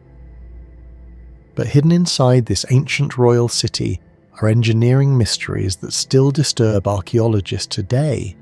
Artificial cooling systems centuries ahead of their time, pigments that refuse to fade after more than 3,000 years, and construction methods that modern material scientists still struggle to fully explain. Malkata was first systematically excavated in the early 20th century by archaeologists, including the expedition of the Metropolitan Museum of Art under Herbert Winlock. The site was identified as the massive palace complex of Pharaoh Amenhotep III, built around 1390–1350 BCE during the peak of Egypt's 18th dynasty. What initially appeared to be a decayed royal residence slowly revealed itself as one of the most technologically sophisticated palace complexes of the Bronze Age. The most shocking discovery inside Malkata was not gold or statues, it was colour. Fragments of ceilings, columns, walls and floors still carried traces of vivid blue, deep red, yellow ochre, black outlines, and white coatings despite surviving more than 30 centuries in one of the harshest climates on Earth. In many chambers, archaeologists found painted plaster so well preserved that individual floral details and feather patterns remained visible. This created an immediate scientific problem. Organic pigments normally deteriorate rapidly under intense ultraviolet radiation, desert heat, oxidation and sand abrasion. Even many medieval pigments decay within centuries. Yet parts of Malkata still retained remarkable saturation after roughly 3,400 years. The greatest mystery centered around a pigment now known as Egyptian blue. Scientists later identified it as one of the earliest synthetic pigments ever created by humanity. Producing it required heating silica, copper compounds, calcium carbonate, and alkali minerals to temperatures between approximately 850 and 1000 degrees Celsius under carefully controlled conditions. If the temperature was too low, the pigment would not form correctly. If too high, the crystalline structure would collapse. What stunned researchers was the consistency. Modern microscopic analysis revealed that many pigment samples from Malkata contain highly uniform crystals of cuproivite, the compound responsible for Egyptian blue. Some crystals showed manufacturing regularity surprisingly close to controlled industrial firing. In other words, the pigment was not accidental decoration. It was the result of repeatable chemical engineering. Even more mysterious is the pigment's unusual infrared luminescence. Under infrared imaging, Egyptian blue emits strong radiation invisible to the human eye. Modern scientists now study it for applications in biomedical imaging, anti-counterfeiting systems, and advanced optical materials. The unsettling question is not whether the Egyptians understood infrared physics in the modern sense. They did not. But how a Bronze Age civilization accidentally developed a material with properties still being explored in modern laboratories. Compared to many pigments used in ancient Greece or Mesopotamia, Egyptian blue demonstrates extraordinary long-term stability. Some murals in other Bronze Age civilizations faded almost entirely after prolonged exposure, while traces inside Malkata remain visible after thousands of years of desert exposure. The chemical durability remains one of the strongest examples of ancient materials science outperforming expectations. At first glance, Malkata appears technologically unimpressive because most of the complex was built using mud brick instead of stone. But this actually deepens the mystery. Mud brick structures are extremely vulnerable to erosion, temperature fluctuation, groundwater, and structural collapse. In Mesopotamia, many mud brick cities deteriorated rapidly without continuous maintenance. Yet large sections of Malkata survived long enough for archaeologists to reconstruct room layouts, ceremonial halls, residential sectors, and storage systems. Scientific analysis showed that the bricks were not simple dried mud. Workers mixed Nile silt with carefully proportioned straw and mineral-rich sediments to reduce cracking during thermal expansion. Some bricks appear to have been compacted with remarkable density, increasing their compressive strength significantly. The palace complex itself covered roughly 30 hectares, containing audience halls, temples, workshops, administrative sectors, royal apartments and ceremonial courtyards. Some halls stretched dozens of meters wide beneath roofing systems that would have required advanced understanding of weight distribution and load transfer. This becomes difficult to explain when considering the accepted technological limitations of the period. Ancient Egyptian builders possessed no steel reinforcement, no modern cement, and no mechanized lifting systems. Yet Malkata functioned as a massive royal city capable of supporting large ceremonial gatherings and long-term occupation. Temperatures in Upper Egypt regularly exceed 40 degrees Celsius during summer. Maintaining comfortable interior conditions inside a gigantic palace complex should have been nearly impossible. Yet Malkata appears specifically engineered to fight heat.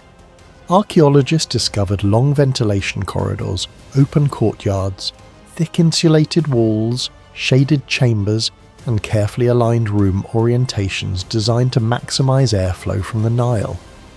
Certain narrow passageways likely accelerated wind movement through pressure differences, functioning similarly to passive ventilation systems used in modern sustainable architecture. The nearby artificial lake known as Birket Habu may have played an even greater role. Stretching nearly 2 kilometers long, the lake likely created evaporative cooling effects across sections of the palace complex. Combined with prevailing northern winds, the system may have reduced local temperatures noticeably.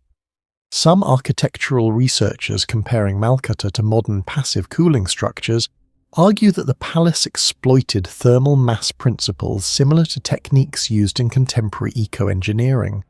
Thick mud brick walls absorbed daytime heat slowly, while releasing it gradually at night, stabilizing indoor temperatures without mechanical technology. The disturbing part is the level of planning required. This was not random architecture evolving naturally over centuries. Evidence suggests much of Malkata was constructed rapidly during Amenhotep III's reign, implying centralized planning sophisticated enough to integrate climate engineering into urban design over 3,000 years ago. Birket Habu remains one of the least understood components of the Malkata complex. Creating an enormous artificial basin in a semi-arid region required staggering logistical organization. Researchers estimate millions of cubic meters of earth may have been moved to shape the reservoir. Yet there is still debate over how the Egyptians maintained water levels, controlled seepage, and prevented rapid sediment accumulation. Some archaeologists believe canals connected the lake seasonally to the Nile during inundation cycles. Others suggest sophisticated hydraulic planning allowed controlled filling during flood periods. The scale raises another question. Why build something so enormous merely for royal ceremonies? Certain researchers suspect the lake had multiple functions: ceremonial, climatic, transportation-related, and possibly symbolic. Boats used during said festival rituals may have travelled directly through the artificial waters surrounding sections of the palace, transforming Malkata into a floating ceremonial landscape, unlike almost anything else in the ancient world. For decades, Malkata Palace was seen as nothing more than a royal palace. But in 2020, archaeologists discovered the rise of Aten, the lost golden city, near the site, revealing workshops, residential districts, storage areas, and administrative centres dating back to the reign of Amenhotep III. The discovery suggests Malkata may once have been the centre of a vast royal urban network powered by an extremely complex system of food supply, labour control, manufacturing, and water management. The deeper archaeologists excavate, the more the site resembles a carefully planned megacity rather than a typical Bronze Age palace. After more than 3,000 years beneath the sands of Egypt, Malkata still raises the same question. Just how advanced were the ancient Egyptians? Beside the mouth of the Nilwala River in the city of Matara, archaeologists and colonial historians uncovered one of the strangest military structures in the Indian Ocean world, Star Fort of Matara. Built by the Dutch around 1765 after repeated attacks from the inland Kandyan kingdom, the fort appears small compared to giant European citadels. Yet the moment aerial surveys revealed its nearly perfect six-pointed star geometry, researchers realized this was not an ordinary colonial outpost. Even more mysterious, the fort was constructed on unstable coastal ground exposed to monsoon rains, saltwater corrosion, and tropical humidity, but much of its structure still survives after more than 250 years. Early excavations found that the walls were not built using simple stone stacking techniques. Beneath the visible brick exterior existed layered foundations made from coral fragments, lime mortar, compacted earth, and kiln-fired bricks. Modern geological studies showed that some sections of the foundation hardened over time instead of weakening. This immediately drew comparisons to Roman marine concrete found in ancient Mediterranean harbours. where volcanic ash mixtures continue reacting with seawater thousands of years later. But Sri Lanka had no volcanic pozzolana source like Italy. That raised a disturbing question. What exact formula were Dutch engineers using in Matara? And why does the material remain unusually resilient in a highly corrosive marine environment? The location itself makes the engineering difficult to explain. Southern Sri Lanka receives over 2,000 millimeters of rainfall annually, with strong monsoon winds striking the coast every year. Modern concrete buildings in similar coastal zones often show serious salt erosion within decades. Yet some outer defensive walls of Star Fort still remain structurally stable after centuries. Engineers analysing the fort noticed that the walls slightly lean outward rather than rising vertically. This subtle angle distributes impact forces from wind and moisture more efficiently, reducing crack propagation over time. Similar defensive geometry later appeared in advanced European military architecture, especially in the star forts designed by Sébastien Leprestre de Vauban in France. However, Matara's fort was built in a remote colonial territory with limited resources, making the precision even harder to understand. One of the biggest mysteries surrounding the fort involves its geometric accuracy. Satellite mapping and drone analysis revealed that the 6 bastions were arranged with remarkable symmetry despite being built in the 18th century without laser measurement tools. Historians believe Dutch surveyors used astronomical positioning and manual triangulation methods, but the level of consistency remains surprising. In some sectors, alignment errors are measured in mere centimetres across long defensive lines. Compared to many colonial forts built across Asia during the same period, Star Fort demonstrates a level of mathematical planning closer to elite European military engineering centres than a distant overseas outpost. Researchers also discovered that the star-shaped design was not merely aesthetic. The geometry eliminated blind spots around the walls, allowing defenders to fire in overlapping angles. Every bastion could support the next with crossfire coverage. This meant attackers approaching one wall would immediately expose themselves to cannon fire from another angle. Similar concepts existed in European fortifications after the widespread use of gunpowder artillery. But Star Fort compressed those ideas into an unusually compact footprint.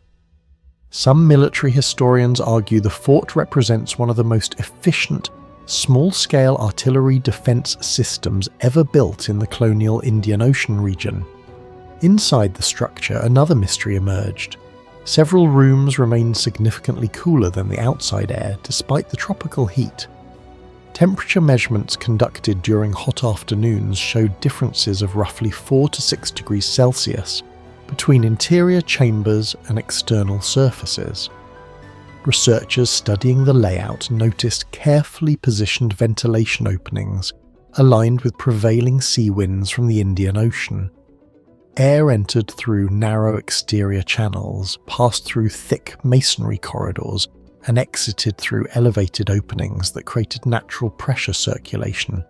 This passive cooling system resembles ancient Persian windcatcher technology used in desert cities like Yazd, where architecture manipulated airflow long before modern air conditioning existed. What makes the Matara system unusual is its adaptation to tropical humidity instead of dry desert heat. Thick lime-coated walls absorbed moisture slowly while airflow prevented trapped humidity from destroying the interior. Some historians believe Dutch engineers may have combined Middle Eastern climate control ideas with local Sri Lankan building knowledge. Others argue the system evolved through direct experimentation after observing how quickly ordinary colonial buildings deteriorated in monsoon conditions. Either way, the fort demonstrates environmental engineering knowledge far beyond what most people associate with 18th century military structures. Below the visible fort lies one of the least understood parts of the complex, ground-penetrating radar surveys detected hollow underground spaces beneath sections of the fortress. Colonial records describe hidden storage chambers and possible tunnels connecting defensive positions closer to the coast, but many passages remain inaccessible due to flooding risks and structural instability. Archaeologists attempting partial excavation found brick-lined subterranean corridors remarkably resistant to moisture penetration, despite centuries of exposure to salt-laden groundwater. This has led to speculation that the underground system was specifically engineered to preserve gunpowder in an extremely humid climate. In the 18th century, moisture was one of the greatest enemies of black powder storage. A single damp storage room could render artillery nearly useless. Yet the Matara chambers appear to maintain a relatively stable internal conditions even today. Some researchers believe carefully designed ventilation shafts and absorbent lime surfaces acted as primitive humidity control technology. If true, the fort may contain one of the earliest advanced climate-managed military storage systems in South Asia.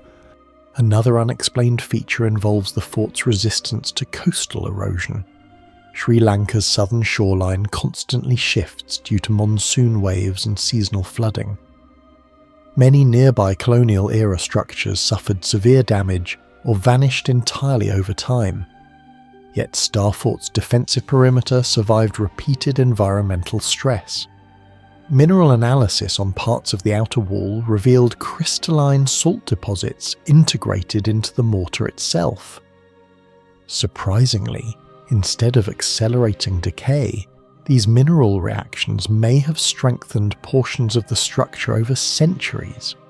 Similar chemical self-reinforcement processes have been observed in ancient Roman harbour concrete, where seawater interaction gradually produces stronger mineral bonds.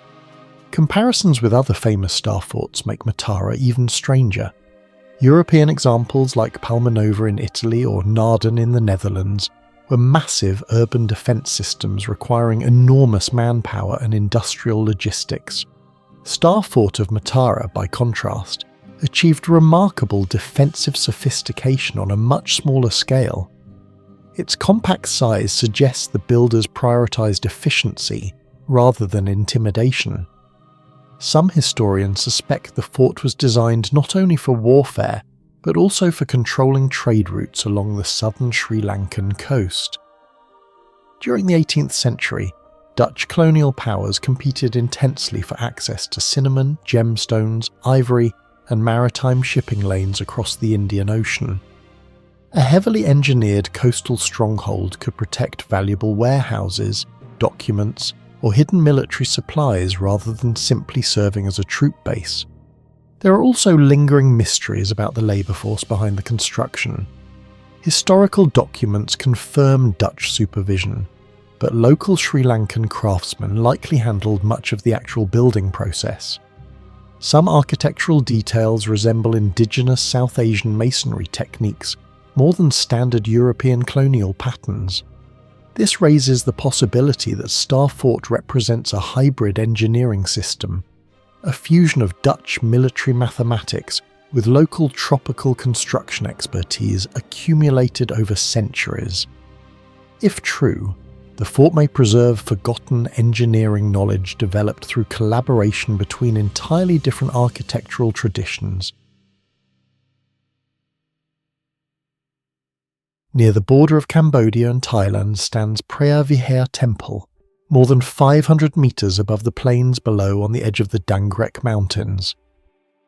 Unlike most ancient temples built on stable ground near rivers or cities, Preah Vihear was constructed directly on a narrow mountain ridge, exposed to monsoon storms, erosion, lightning and landslides for nearly 1,000 years. Yet massive stone galleries, stairways and sanctuaries still stand with astonishing precision. Archaeologists believe most of the complex was expanded between the 9th and 12th centuries under the Khmer Empire, but many of its engineering methods remain unexplained. The site was first documented by Western explorers in the late 19th century after French survey teams moving through Indochina encountered ruins hidden along the cliffs. Later archaeological studies revealed that the temple stretched across an axis nearly 800 meters long, making it one of the most unusual mountain temples ever constructed in Southeast Asia. What shocked researchers most was not its beauty, but the impossible logistical questions surrounding its construction. The greatest mystery surrounding Preah Vihear is transportation. The temple was built using enormous sandstone blocks, many weighing between 1 and 5 tons. Some structural sections likely exceeded 10 tons. Geological analysis suggests much of the stone originated from quarries located far below the mountain ridge. That means Khmer builders somehow transported thousands of tons of material up steep terrain centuries before cranes, steel pulleys, or mechanized roads existed. Researchers often compare this challenge to the stone transport mysteries of Machu Picchu or the pyramids of Giza necropolis. But Preah Vihear presents a different problem entirely. The Egyptian pyramids were built on relatively open desert plains. Machu Picchu sits on elevated terrain but still has broader access routes. Preah Vihear, by contrast, clings directly to the edge of cliffs and uneven mountain ridges. Some engineers estimate that transporting even a single 3-ton block up such slopes using only ropes and wooden sledges would require dozens of workers pulling in perfect synchronization. During monsoon seasons, the terrain would become dangerously slippery, yet no large permanent transport ramps have ever been discovered. One theory suggests the Khmer created temporary earth ramps stretching kilometers along the mountain. Another proposes the use of seasonal water lubrication systems similar to theories about Egyptian pyramid transport. However, there is still no definitive evidence proving how the builders achieved this feat at such scale. Unlike Angkor temples that generally face east, Preah Vihear follows a long north-south axis extending nearly 800 meters across highly irregular terrain. What amazes archaeologists is the extraordinary geometric consistency of this alignment.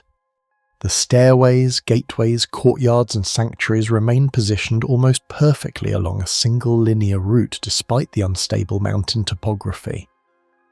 Modern surveys using satellite mapping and laser measurements revealed surprisingly low deviations along the temple's central axis. This has led some researchers to suspect advanced astronomical or symbolic planning. Certain scholars believe the temple may have been designed to interact with solar movement during specific times of the year, possibly linked to royal ceremonies or cosmological beliefs of the Khmer Empire. Comparisons are often made with Chaco Culture National Historical Park and Machu Picchu, where architecture also appears tied to celestial events. Yet maintaining such precision across a mountain ridge without modern surveying equipment remains deeply puzzling. Some experts argue Khmer architects may have used water reflection techniques, shadow tracking, or primitive astronomical sighting tools. But the accuracy achieved at Preah Vihear still exceeds what many historians expected from the era. Another unexplained feature is the temple's stone assembly system. Many sections were constructed using dry stone techniques with little or no visible mortar between blocks. The sandstone pieces were carved so precisely that some joints remained tightly sealed after nearly 1,000 years of tropical weather exposure. This precision is frequently compared to the polygonal stonework of Sacsayhuaman in South America, yet Khmer builders worked primarily with sandstone, a softer material more vulnerable to erosion than granite. Despite intense monsoon rains, heat expansion, humidity and biological growth, numerous joints remain remarkably intact. Modern engineers studying the site noticed that many blocks appear slightly interlocked, distributing pressure rather than relying purely on gravity. Researchers still debate how Khmer masons achieved such consistent accuracy without iron-powered cutting machinery. Some theories suggest the use of abrasive quartz sand polishing techniques.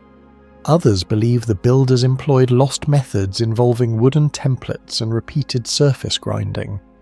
Even more mysterious is the absence of major structural collapse despite centuries of environmental stress. Preah Vihear should have been extremely vulnerable to erosion. The temple sits on exposed cliffs subjected to seasonal monsoon rainfall, exceeding 1,500 millimeters annually in some years. Water infiltration alone should have destabilized the foundations long ago. Instead, archaeologists discovered evidence of highly sophisticated drainage systems integrated directly into the mountain rock. Channels were carved with carefully controlled gradients, allowing rainwater to flow away from key structural zones before pressure could accumulate beneath foundations. Some drainage cuts function almost like modern hydraulic spillways. Engineers studying the site found that several channels reduce water velocity step by step, minimizing erosion damage during heavy storms. The Khmer also appear to have understood load distribution surprisingly well. In several areas, foundations were layered to spread structural pressure across wider sections of natural bedrock, instead of concentrating weight on a single point. This principle resembles aspects of modern seismic engineering, where force is dispersed rather than resisted directly. Similar concepts appear at Machu Picchu, whose terraces help protect against earthquakes and landslides. The disturbing question is how ancient builders acquired such advanced environmental engineering knowledge without formal geology or structural science. Tropical climates are brutal to stone architecture. Constant moisture, heat, plant roots, and chemical weathering usually destroy exposed carvings within centuries. Yet many reliefs at Preah Vihear still preserve sharp details after nearly 1,000 years. This durability has led some researchers to suspect that Khmer craftsmen may have applied unknown surface treatments or polishing methods to reduce water penetration. Microscopic analysis on certain Khmer structures found unusually smooth mineral surfaces that may have slowed erosion. Comparisons are sometimes made with Borobudur and Ellora caves, where ancient builders also created stone structures capable of surviving harsh climates for centuries. However, no complete reconstruction of Khmer weather resistance techniques has ever been proven experimentally. Perhaps the most unsettling mystery is not how Preah Vihear was built, but why the knowledge behind it vanished.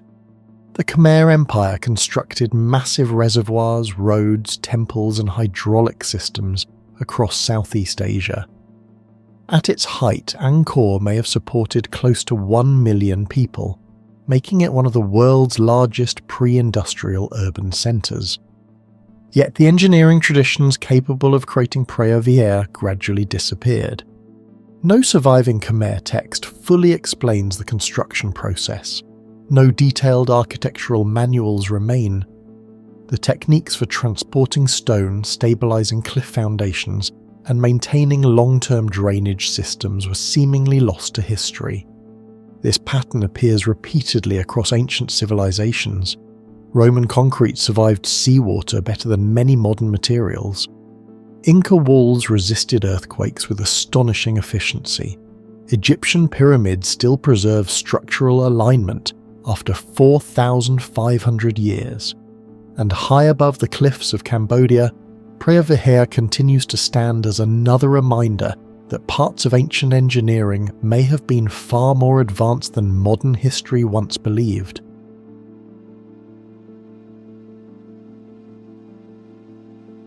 The farmland of the Fargana Valley in eastern Uzbekistan hides what may once have been one of the most advanced fortified cities in ancient Central Asia, possibly the lost city of Urshi, capital of the mysterious Dayuan kingdom that fought the Han Empire more than 2,000 years ago.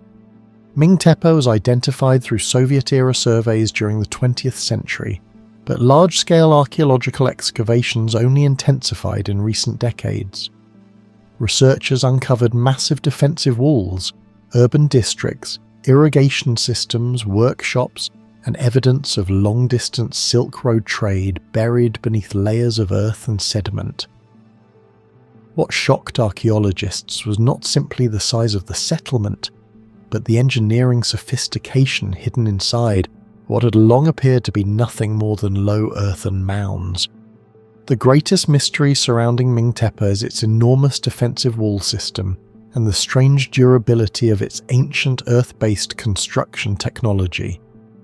Across Central Asia, most mud brick and rammed earth fortifications erode rapidly under seasonal rain, earthquakes, wind erosion, and violent temperature fluctuations, often collapsing into dust within only a few centuries.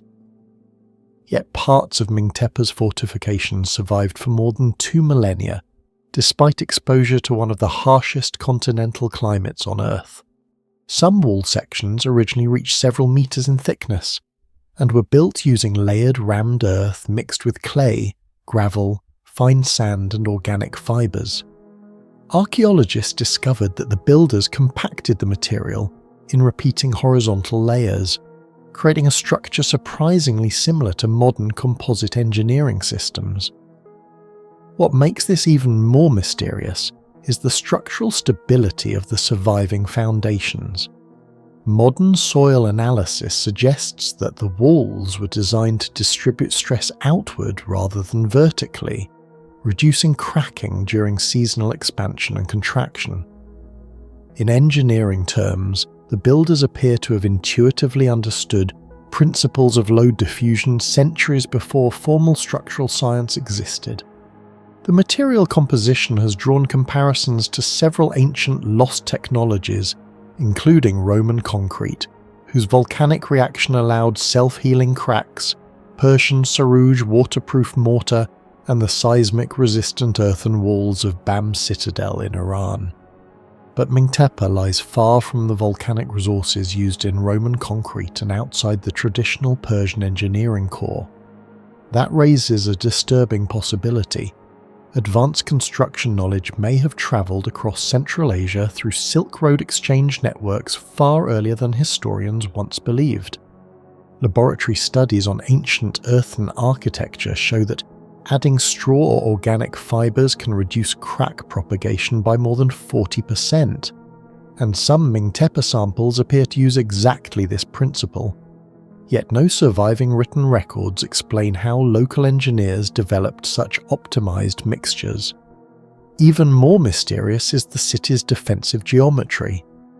Excavations suggest multiple defensive rings, angled wall segments, and elevated observation zones that created overlapping fields of visibility, concepts that would later appear in far more famous military fortresses.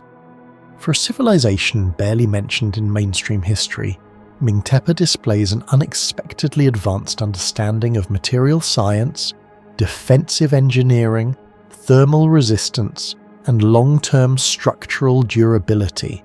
Some archaeologists now believe the city was not merely fortified, but deliberately engineered for survival across generations. Chinese Han Dynasty records describe a wealthy kingdom in the Fargana Valley called Dayuan, famous for its legendary heavenly horses.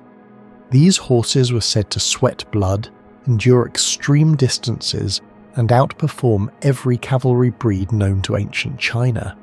The Han Empire launched military campaigns across thousands of kilometers partly to obtain them, and many researchers suspect Ming Tepe may be connected directly to this lost kingdom. If true, the implications are enormous. Maintaining thousands of elite war horses in a semi-arid valley would have required advanced agricultural logistics, including controlled irrigation, large-scale grain production, water storage systems, and stable transport infrastructure. Archaeologists discovered traces of canals and hydraulic channels surrounding the settlement, suggesting that Ming Tepe relied on carefully engineered water management systems. Some canal gradients appeared deliberately calculated to maintain steady flow without excessive erosion, a technique remarkably similar to hydraulic principles later seen in Persian Qanat systems. The strange part is that no complete hydraulic map has yet been uncovered. Much of the network still lies buried underground, meaning an entire engineered landscape may still exist beneath the valley floor. The Fargana Valley experiences violent seasonal contrasts, including scorching summers, freezing winters, strong winds, and periodic flooding. Yet Mingtepe survived for centuries. Excavations suggest the city's layout may have been optimized for environmental control. Thick earthen walls acted as thermal regulators, absorbing heat during the day and slowly releasing it at night. Modern thermal studies on rammed earth architecture show such walls can reduce indoor temperature fluctuations by up to 10 degrees Celsius without mechanical cooling. Some residential zones also appear positioned to exploit prevailing wind directions for passive ventilation. This is particularly important because similar passive climate engineering techniques later appeared in Persian desert cities, North African kasbahs, and even modern sustainable architecture. But Mingtepe predates many of those examples. If these interpretations are correct, the settlement may represent one of the earliest large-scale examples of climate-adaptive urban engineering in Central Asia. Mingtepe stood near one of the most important crossroads of the ancient Silk Road. Artifacts discovered at the site include ceramics, metal objects, and cultural influences connected to Hellenistic kingdoms, Persian territories, steppe nomads, and Chinese trade spheres. This mixture creates one of the greatest mysteries surrounding the settlement. How did such a remote city absorb so many engineering influences? Some construction methods resemble Western Iranian fortresses, while other urban planning features resemble Hellenistic cities founded after the campaigns of Alexander the Great. Meanwhile, Chinese historical records describe the region as militarily sophisticated and economically powerful. Rather than being isolated, Mingtepe may have functioned as a technological transfer hub, where engineering ideas from multiple civilizations merged together. If true, the city challenges the traditional view that Central Asia was merely a trade corridor. Instead, it may have been a forgotten innovation center where ancient technologies evolved through cultural fusion. Then, mysteriously, Mingtepe vanished. Unlike Pompeii, there is no evidence of a sudden volcanic catastrophe. Unlike Babylon, there are no clear records describing its destruction. The city appears to have slowly declined before being buried beneath centuries of sediment and agriculture. Possible explanations include changing river systems, Silk Road trade collapse, climate instability, warfare, or economic fragmentation. But none fully explain how such a strategically important and technologically advanced settlement disappeared so completely from world history. What do you think really caused Mingtepe to disappear from history? Climate change, war, or something we still haven't discovered yet? Share your theory in the comments below.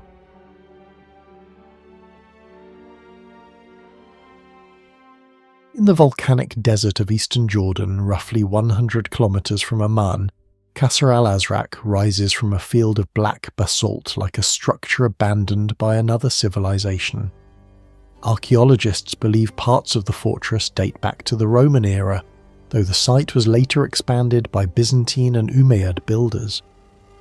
The fortress was rediscovered and documented by Western explorers during the 19th century, but even today, many engineers still struggle to explain how ancient builders managed to construct such a massive defensive complex using one of the hardest volcanic stones on Earth. Unlike most desert fortresses built from sandstone or limestone, Qasr al-Azraq was constructed almost entirely from black basalt. Basalt is extraordinarily dense and difficult to cut. Modern quarrying operations often require diamond-tipped machinery to shape it efficiently. Yet ancient builders not only carved enormous basalt blocks here, they also created precision-fitted doors, hinges, water systems, and defensive corridors that survived nearly 2,000 years of earthquakes, heat expansion, sandstorms, and war. The deeper archaeologists studied the fortress, the stranger it became. The greatest mystery surrounding Qasr al-Azraq is the material itself. Basalt is far harder than the limestone used in most Roman forts. On the Mohs hardness scale, basalt averages around 6, while many ancient iron tools struggled against materials above that range for prolonged periods. Even today, cutting basalt produces rapid tool degradation because the volcanic crystals inside the stone are highly abrasive. Yet the walls of Qasr al-Azraq contain basalt blocks weighing several tons each, fitted with astonishing precision. Some joints are so tight that even thin blades cannot easily pass between them. The accuracy resembles masonry techniques seen in Inca structures at Sacsayhuaman or the granite work of ancient Egypt, despite being created in an entirely different environment. Researchers estimate some of the fortress walls exceed 15 meters in height and are several meters thick. The amount of labor required to quarry, transport, shape and position this volume of basalt in a desert environment would have been enormous. Basalt can weigh nearly 3,000 kilograms per cubic meter, significantly heavier than common limestone. Transporting thousands of tons of it across unstable desert terrain without modern machinery remains one of the site's biggest unanswered questions. Some archaeologists believe local volcanic fields supplied the stone, but that explanation only deepens the mystery. Quarrying basalt is one challenge, moving it is another entirely. One of the most shocking features inside Qasr al-Azraq is its giant basalt doors. Unlike wooden gates reinforced with metal hinges, many doors here were carved from single slabs of volcanic rock. Some weigh several tons. What makes them extraordinary is that several still rotate on their original stone pivots. The hinges were not added separately. Ancient builders carved pivot points directly into the basalt itself, creating a rotating mechanism entirely from stone. Modern structural engineers note that such a system requires nearly perfect weight distribution. A small imbalance could crack the entire slab under its own mass. The southern entrance door alone is estimated to weigh over 3 tons.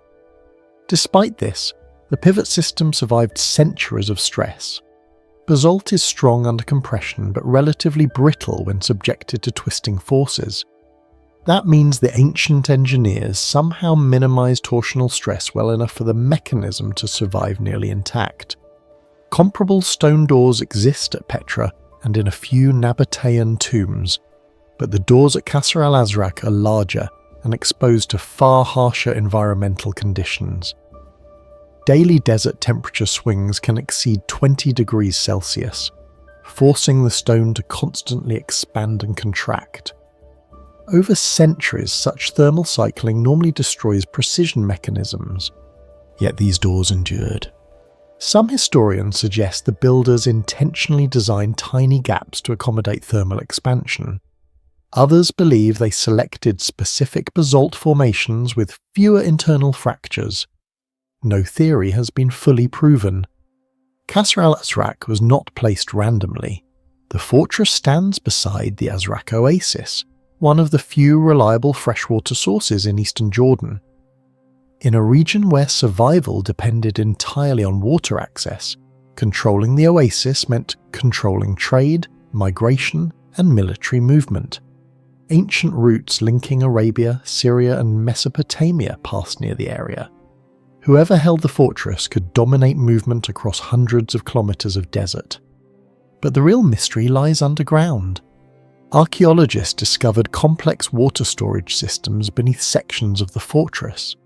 Reservoirs, channels, and collection basins suggest the inhabitants understood long-term water preservation at a highly advanced level. Some underground chambers remained relatively cool even during intense summer heat, helping reduce evaporation. The engineering principles resemble Persian Qanat systems and Nabatean hydraulic networks at Petra. Both civilizations mastered water conservation in arid climates, but Qasr al-Azraq achieved similar survival strategies using heavy volcanic stone rather than carved sandstone. Researchers estimate that without careful water management, large military garrisons could not have survived here for extended periods. A single soldier in desert conditions may require several litres of water daily. Multiply that by hundreds of troops, animals and travellers, and the fortress becomes less of a castle and more of a giant survival machine hidden inside the desert. Another mystery involves temperature control. Basalt absorbs enormous amounts of heat during the day. In theory, structures made from dark volcanic stone should become unbearably hot under desert sunlight. Yet visitors and researchers frequently report that inner chambers remain surprisingly cool compared to the outside environment. The fortress appears to exploit passive cooling principles thousands of years before modern climate engineering. Thick basalt walls delay heat transfer, while narrow corridors reduce direct solar penetration. The central courtyard likely helped generate airflow circulation, pulling cooler air through shaded chambers. Modern architects refer to this concept as thermal mass regulation. Buildings with high thermal mass absorb heat slowly and release it gradually over time. Some environmentally sustainable buildings today intentionally mimic the same principle using concrete or stone. At Qasr al-Azraq, ancient builders may have unintentionally created a primitive climate control system capable of stabilizing internal temperatures despite brutal desert conditions.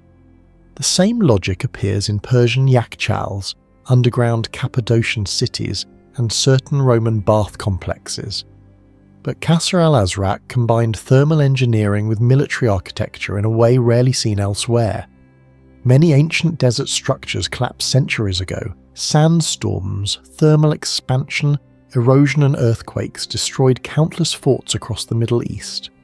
Yet Qasr al-Azraq remained standing. Part of the explanation is basalt itself.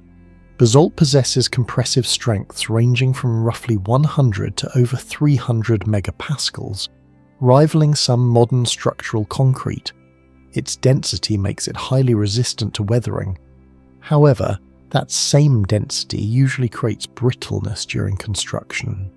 The strange part is not that the fortress survived. The strange part is how little catastrophic cracking occurred during its creation.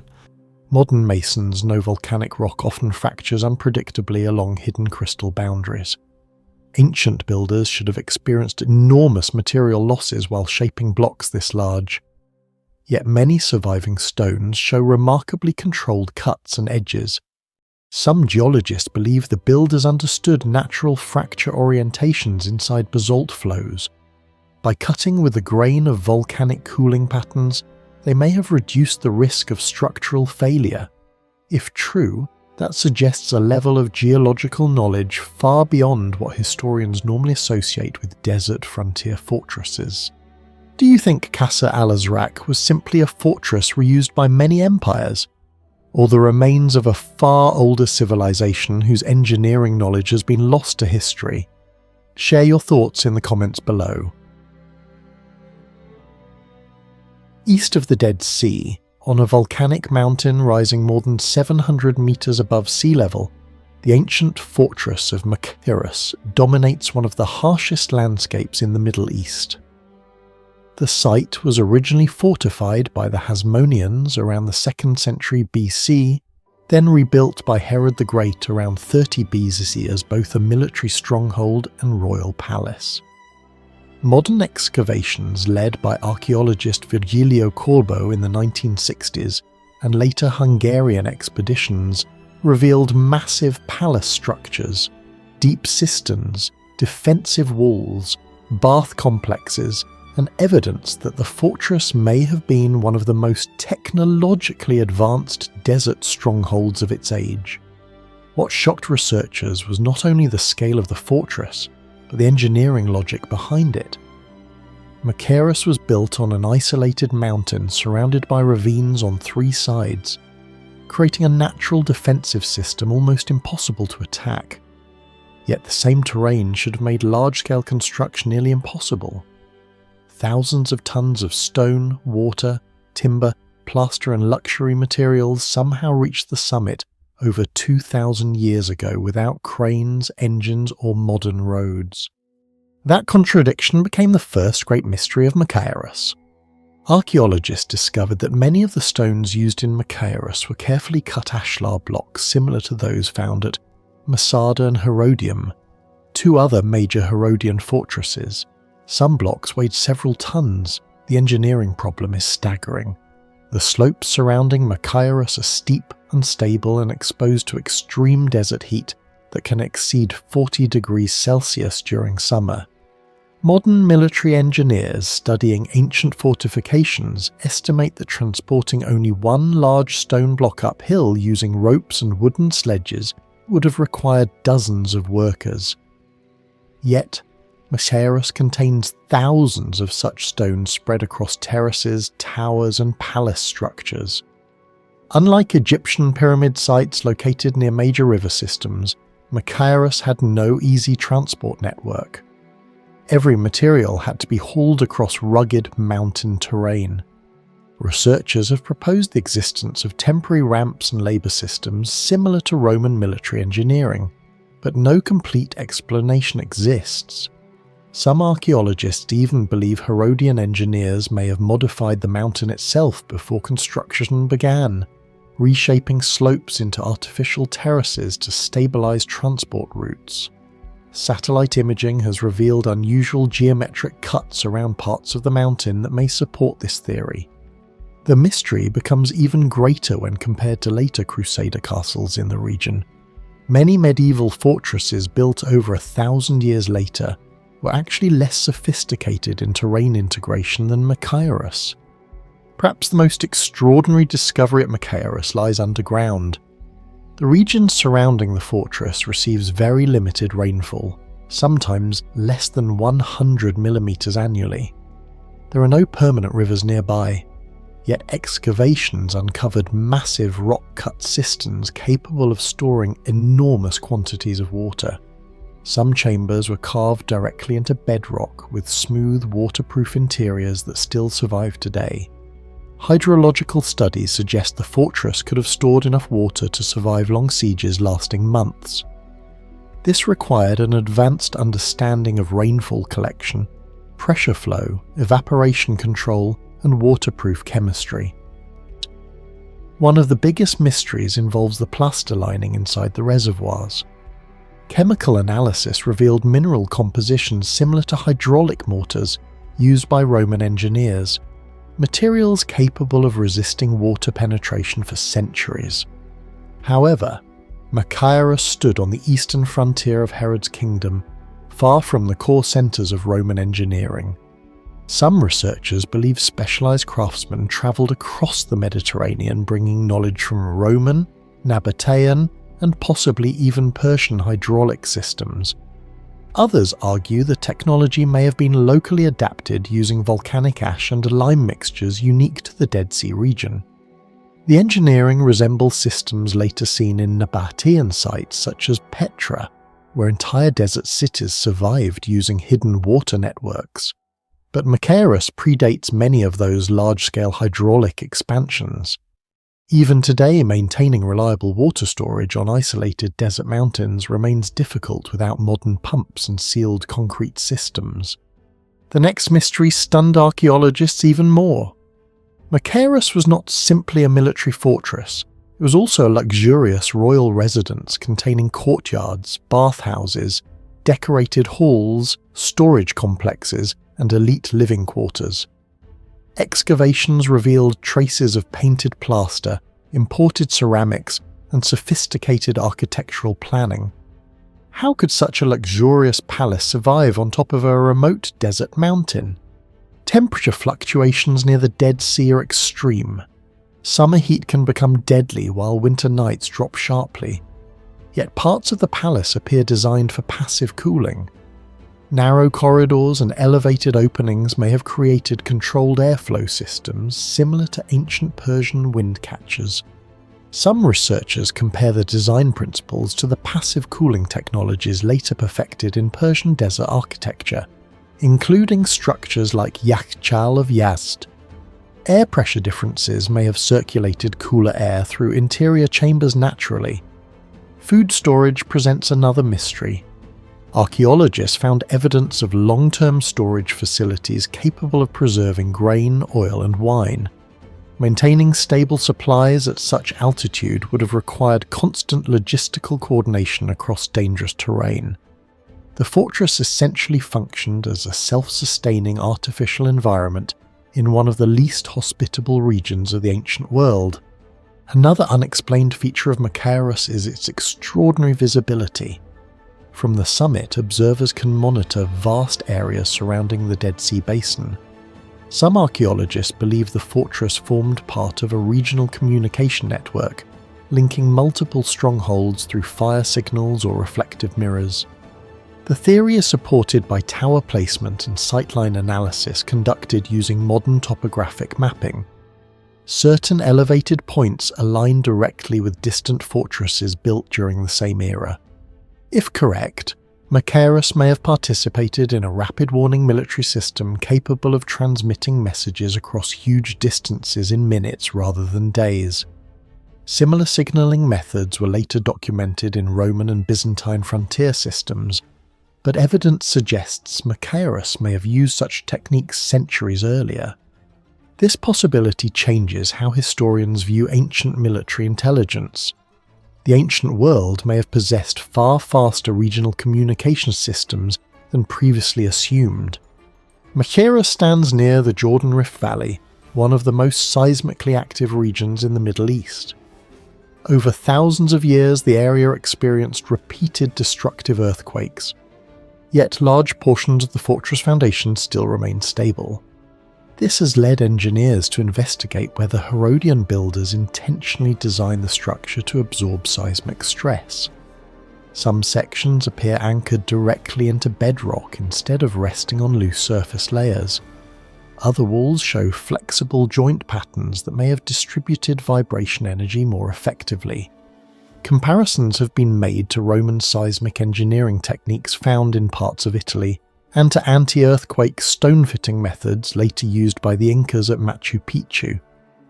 Although the technologies were different, the underlying principle was similar: integrate architecture with the natural stability of the mountain itself. The fact that major parts of Machaerus survived while countless nearby structures collapsed remains one of the fortress's greatest engineering mysteries.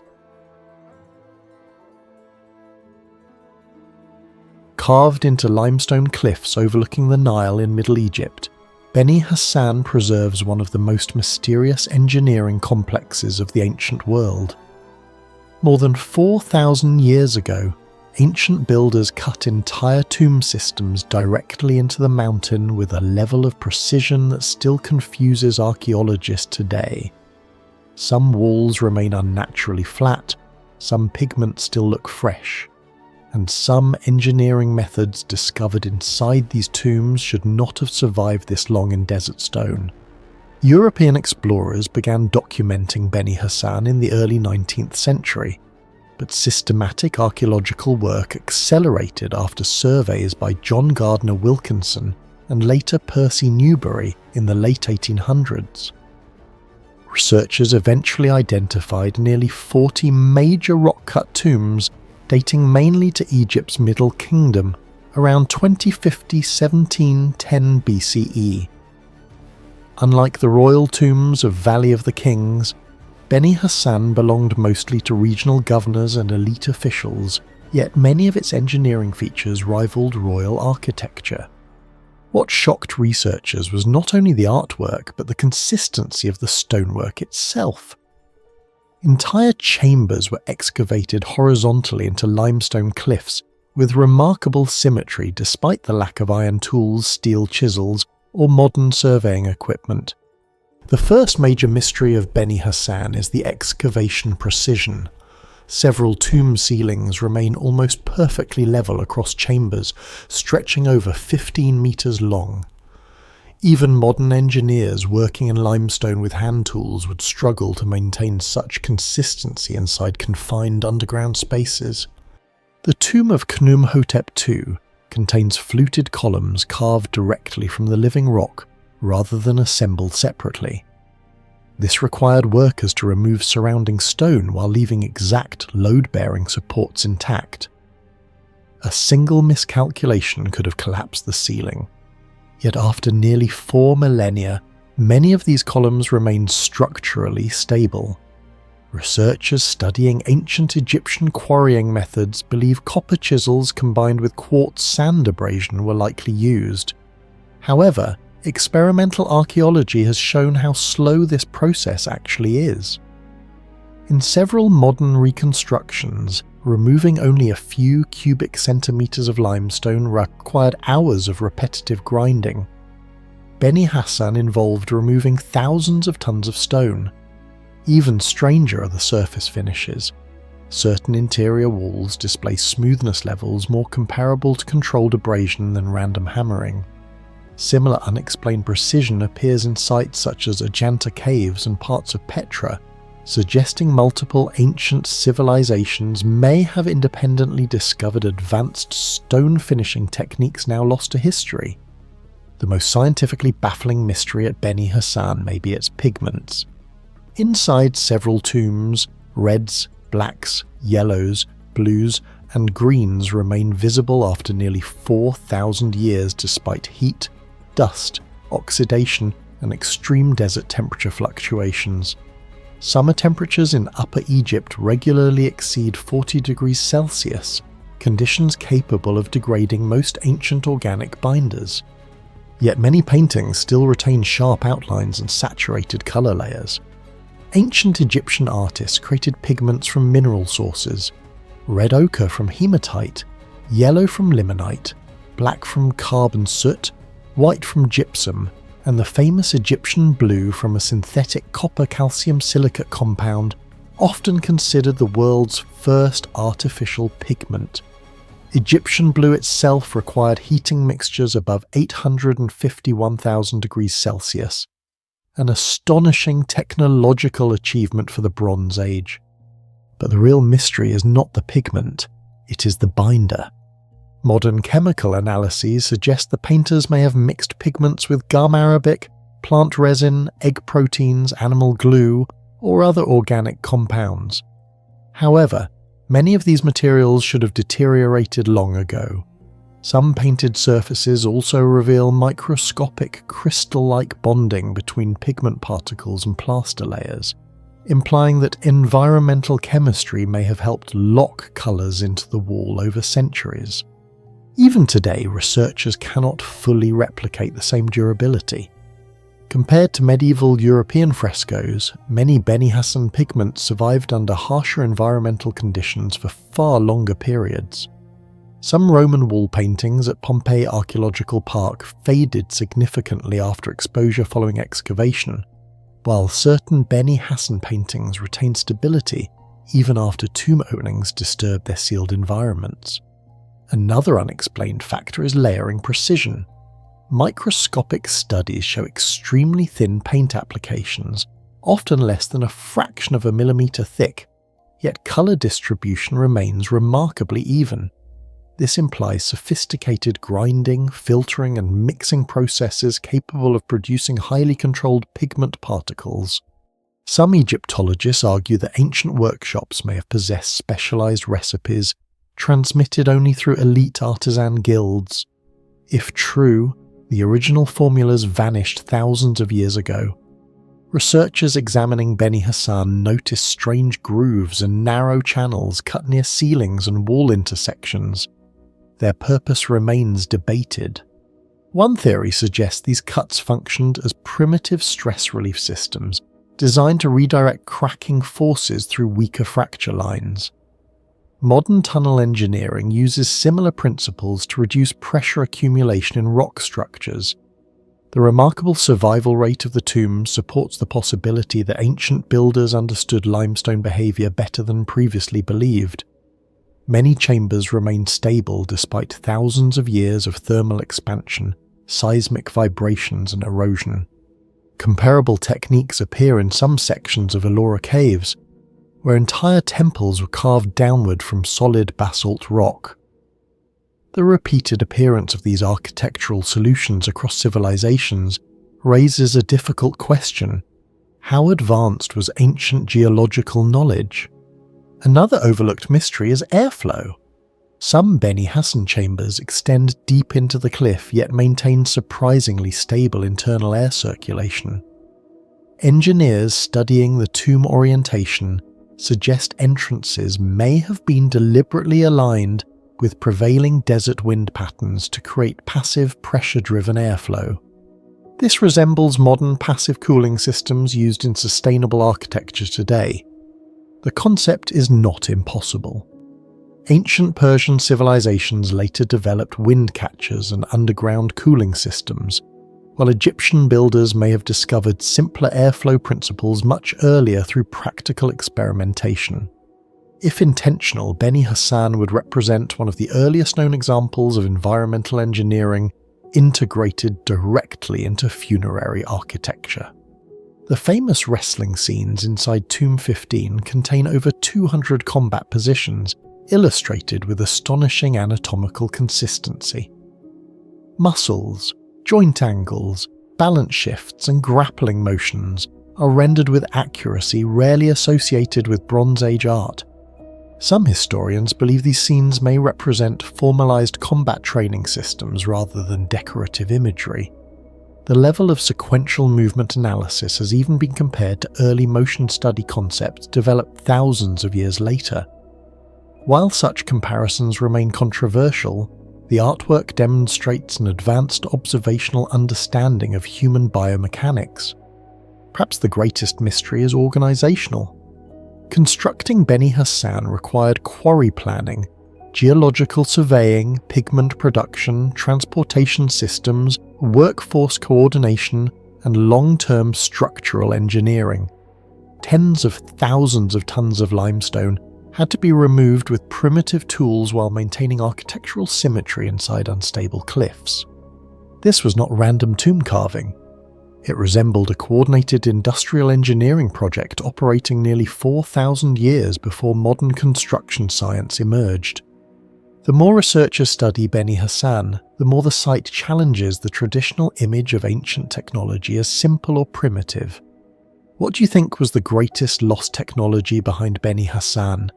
The precision stone cutting, the mysterious ventilation system, or the pigments that survived for 4,000 years? Share your theory in the comments below.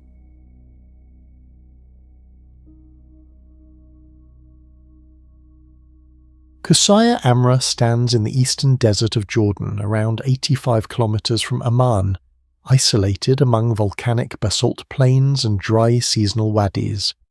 The structure was rediscovered by Western explorers in the late 19th century, but its true significance only emerged after detailed archaeological surveys in the 20th century revealed something unexpected hidden beneath layers of soot and sand, one of the most technologically advanced desert complexes of the early Islamic world. At first glance, Qusayr Amra looks small compared to Roman bathhouses or Persian palaces.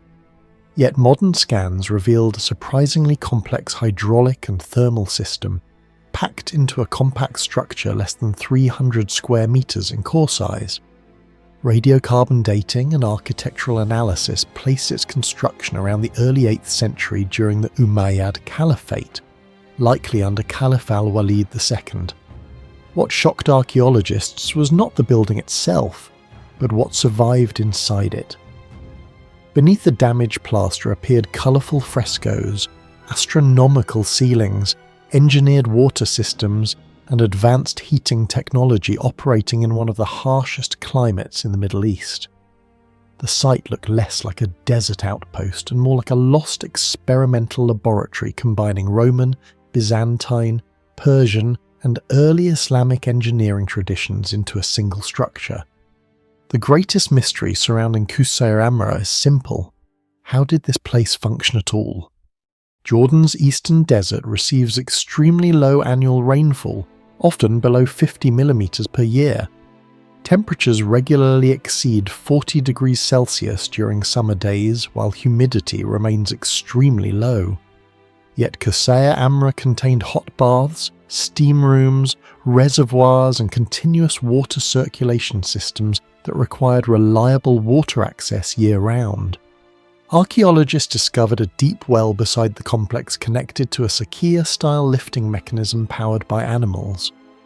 The system raised groundwater into elevated reservoirs, allowing gravity-fed distribution through ceramic and stone channels. The engineering resembles Roman hydraulic principles seen in North Africa and Syria, but the scale here is unusually efficient for such an isolated structure. Researchers estimate the baths would have required thousands of litres of water per week to maintain steam production and cleaning functions. This creates a major problem. Evaporation rates in the Jordanian desert are among the highest in the region. Maintaining operational baths under such conditions would demand extraordinary water conservation techniques. Some engineers believe the builders designed the system with extremely precise gradient calculations to minimize pressure loss and leakage. Others suggest underground cisterns may have stored winter runoff collected from nearby wadis. Satellite surveys even indicate the surrounding landscape may once have included engineered channels directing seasonal flash floods towards storage reservoirs. The mystery deepens when compared with similar bath complexes. Roman bathhouses in cities like Carthage or Antioch depended on rivers, aqueducts, or coastal humidity. Qusayr Amra had none of those advantages, yet its water system survived in a dry volcanic desert where sustaining even a small settlement was difficult. The bath complex also contained a hypocaust heating system, an ancient underfloor heating technology originally perfected by the Romans. Beneath parts of the structure, archaeologists found channels where hot air once circulated under floors and inside walls. But Qusayr Amra was not simply copying Roman engineering. Traditional Roman hypocausts consumed enormous quantities of fuel. Maintaining them in desert regions was highly inefficient. At Qusayr Amra, however, the heating chambers were compact and unusually optimized. Thermal studies suggest the smaller vaulted rooms trapped heat far more effectively than large Roman halls, reducing fuel demand while maintaining high temperatures. Researchers analysing the plaster and masonry discovered materials with strong thermal resistance. The mortar contains lime mixed with volcanic particles and extremely fine aggregates, creating surfaces capable of handling repeated expansion and contraction caused by rapid desert temperature shifts. Some specialists compare this technology to later Persian desert architecture that used passive thermal regulation. Thick walls slowed daytime heat penetration, while curved ceilings redistributed hot air upward. Combined with limited external openings, the building may have maintained relatively stable interior temperatures despite extreme outdoor conditions. This has led some historians to argue that Qusayr Amra represents one of the earliest hybrid climate-engineered structures of the Islamic world, centuries before similar environmental adaptations became widespread across desert architecture. Inside the baths lies another mystery that completely changed historians' understanding of early Islamic art. The walls of Qusayr Amra are covered with frescoes showing musicians, hunting scenes, dancing women, naked figures, royal courts, and even foreign kings. Some paintings include Byzantine rulers, Persian monarchs, and African leaders. Others depict zodiac symbols and mythological imagery rarely associated with early Islamic structures. For decades, historians struggled to explain why such imagery existed inside an Umayyad building. The paintings themselves are technologically remarkable. Scientific pigment analysis revealed the use of iron oxides, copper-based greens, carbon blacks, and rare mineral blues. Some pigments appear chemically similar to materials used in Byzantine Syria and Sasanian Persia. Even more mysterious is their preservation. Despite more than 1,200 years of desert exposure, sections of the frescoes remain visible with surprising saturation. Modern conservation teams discovered multi-layer plaster systems beneath the paintings, allowing pigments to chemically bond into wet lime surfaces through carbonation reactions. The technique resembles Roman fresco engineering seen in Pompeii, Yet many experts argue the Qusayr Amra layers show better resistance to salt crystallization than numerous Byzantine examples of the same era. Humidity studies also revealed something unexpected. The small domed chambers create stable microclimates with slower air exchange, helping preserve the artwork. In effect, the architecture itself may have functioned as a passive conservation system. Some scientists believe this accidental environmental control is the reason fragments of colour survived, while countless larger monuments across the Middle East lost their paintings centuries ago. The most famous chamber inside Qusayr Amra contains one of the oldest surviving celestial domes in Islamic architecture. Painted across the curved ceiling are zodiac constellations, star arrangements, and symbolic cosmic imagery. Modern astronomical comparisons suggest portions of the dome may reflect actual sky configurations visible during the 8th century. This discovery shocked historians because it demonstrated that Umayyad elites possessed access to advanced astronomical knowledge long before the Islamic Golden Age fully emerged in Baghdad. The ceiling combines influences from Babylonian astronomy, Hellenistic celestial mapping, and Persian astrological symbolism. Some researchers argue it represents not a scientific observatory, but a royal cosmological statement, placing the ruler metaphorically beneath the heavens. Yet several details remain unexplained. Certain constellations appear distorted compared to Greek star charts. Some scholars believe the distortions were intentional adaptations for dome geometry. Others think the ceiling encoded astrological information connected to royal legitimacy or seasonal cycles. The location of the celestial dome above a heated bath chamber adds another layer of mystery. Similar symbolic links between purification and the cosmos existed in late Roman and Persian ritual architecture, but direct parallels remain rare.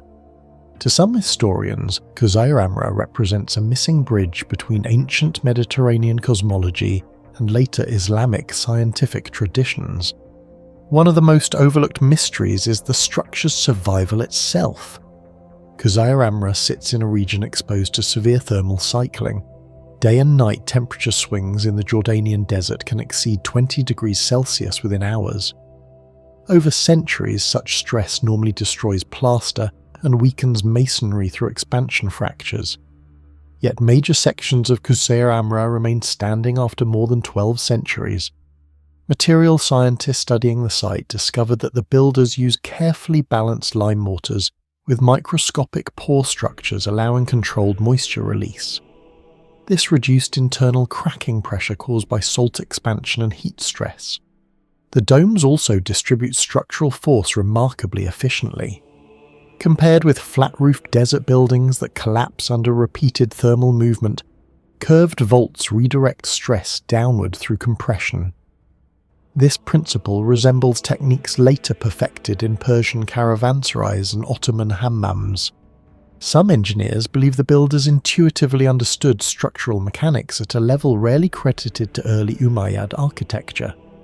But what do you think Qusayr Amra really was? A royal retreat, hidden scientific centre, or something far more mysterious lost to history? Let us know your theory in the comments below.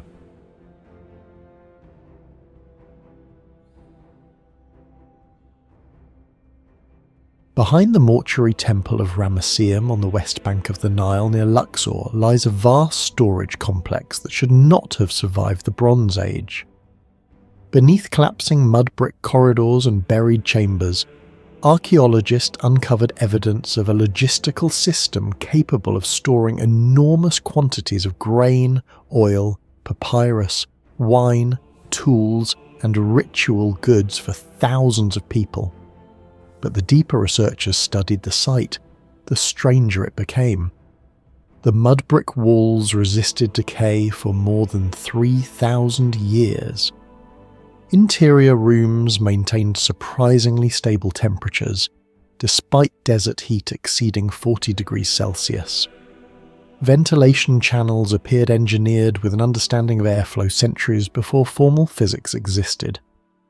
What looked like simple storage rooms began to resemble an ancient industrial complex, operating with a level of environmental control and material engineering that still raises questions today. The main temple of the Ramesseum was identified during early European expeditions in the 19th century, but large-scale archaeological work intensified during the 1890s and throughout the 20th century. Excavations led by scholars connected to the University of Chicago and later French-Egyptian missions revealed enormous mud brick magazines, workshops, bakeries, granaries, administrative rooms, and storage courtyards hidden behind the stone temple complex. What shocked archaeologists was the scale. Some corridors stretched for dozens of meters in tightly organized rows, suggesting centralized storage on a near-industrial level. Clay ceilings, ostraka, and papyrus fragments indicated systematic inventory control involving deliveries, ration distribution, labor records, and temple taxation. The complex was no longer viewed as a simple religious annex. It appeared to function as a massive economic engine supporting both ritual activity and regional administration during the reign of Ramesses II around the 13th century BCE. One of the most debated aspects of the Ramesseum storage complex is how effectively its storage chambers controlled heat and humidity in one of the harshest climates on Earth. Modern measurements inside surviving mud brick sections show dramatic thermal differences between exterior and interior temperatures. Researchers discovered that many walls were built over 1 meter thick using Nile mud, mixed with chopped straw and mineral-rich sediment. During the day, these walls absorbed heat slowly. At night, they released heat gradually, reducing temperature fluctuations inside the storage rooms. The effect resembled principles used in modern passive thermal regulation systems.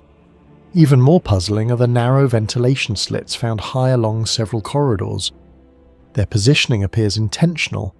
Some are aligned with prevailing desert winds, creating pressure-driven airflow through interior chambers. Engineers studying ancient architecture have compared this to the wind-catcher systems later perfected in Persian desert cities like Yazd. Yet the Ramesseum predates many of those systems by centuries. Humidity control may have been equally important. Papyrus, grain, and oils are highly vulnerable to moisture and fungal contamination. Yet many storage areas remained functional for extremely long periods. Some archaeologists believe the Egyptians unintentionally created microclimates through wall density, airflow geometry, and elevated flooring. Others argue the system was too sophisticated to be accidental. The mystery is not simply that the rooms stayed cool, it is that an ancient civilization without thermodynamics may have engineered structures behaving according to advanced thermal principles anyway. The most astonishing engineering puzzle at the Ramesseum may be the mud brick itself. Under normal conditions, unfired mud brick deteriorates rapidly through water erosion, salt crystallization, wind abrasion, and temperature stress. In many parts of the world, such structures collapse within centuries, yet portions of the Ramesseum storage system have survived for over 3 millennia. Material analysis revealed that the bricks were far more complex than ordinary mud. Ancient builders mixed Nile silt with straw fibers, fine sand, clay minerals, and sometimes trace amounts of gypsum or salt compounds naturally present in floodplain sediment. Under microscopic examination, some samples display internal fiber networks that reduce cracking during expansion and contraction cycles caused by extreme desert temperature shifts. Modern engineers compare the structure to primitive composite materials. Straw fibers acted similarly to reinforcement in modern concrete by distributing stress across the brick matrix. Fine sand particles increased density while reducing shrinkage during drying. Some bricks also show unusually compact particle alignment, suggesting highly controlled molding and drying methods. What makes this mysterious is the consistency. Thousands of bricks across different storage sectors show remarkably similar composition ratios, despite being produced manually. This implies standardized manufacturing techniques on a massive scale. Comparisons with Mesopotamian mud brick structures reveal important differences. In many ancient Mesopotamian cities, mud brick erosion became catastrophic due to rainfall and unstable salt accumulation. But at the Ramesseum, builders appear to have optimized their material specifically for hyper-arid conditions. Even more intriguing is the possibility that the Egyptians understood long-term durability through empirical testing accumulated over centuries. Some researchers argue that the civilization's repeated Nile flood cycles effectively turned Egypt into a giant laboratory for earthen engineering. Others believe the precision of the formulas suggests specialized construction knowledge controlled by elite royal workshops. The exact production process remains unknown because no surviving papyrus fully explains the formula.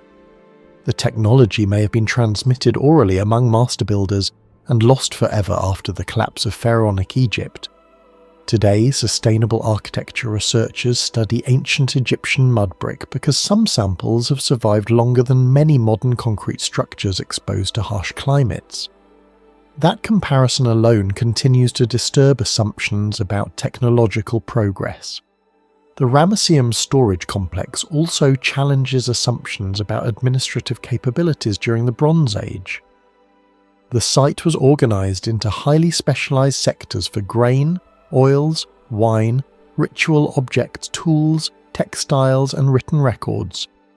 Papyrus fragments and seal impressions indicate that incoming goods were measured, recorded, redistributed, and monitored through a bureaucratic hierarchy.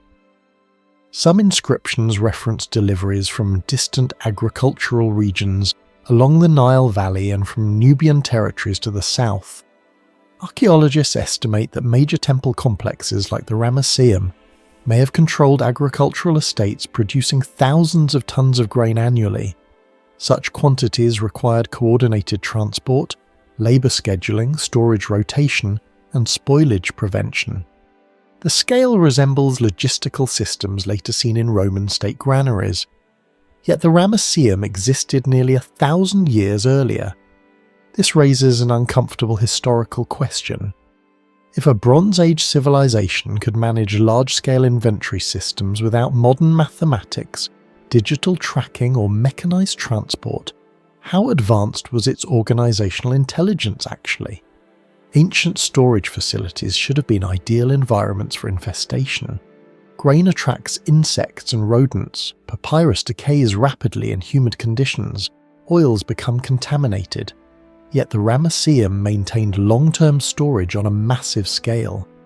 Researchers found traces of plant resins, oils, and mineral coatings inside certain storage jars. Some substances may have acted as natural antibacterial or antifungal agents. Cedar oil, myrrh, and resin compounds known in ancient Egypt possess mild preservative properties even by modern standards. Ventilation likely played a major role as well. Continuous airflow combined with the extreme dryness of Upper Egypt may have reduced fungal growth dramatically. Elevated storage platforms and sealed ceramic containers added another layer of protection.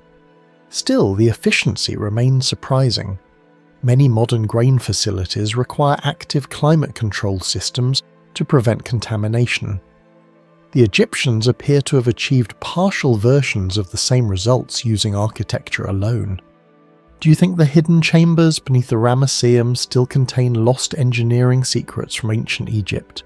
Or are we overestimating the technology of the ancient world? Share your thoughts in the comments below.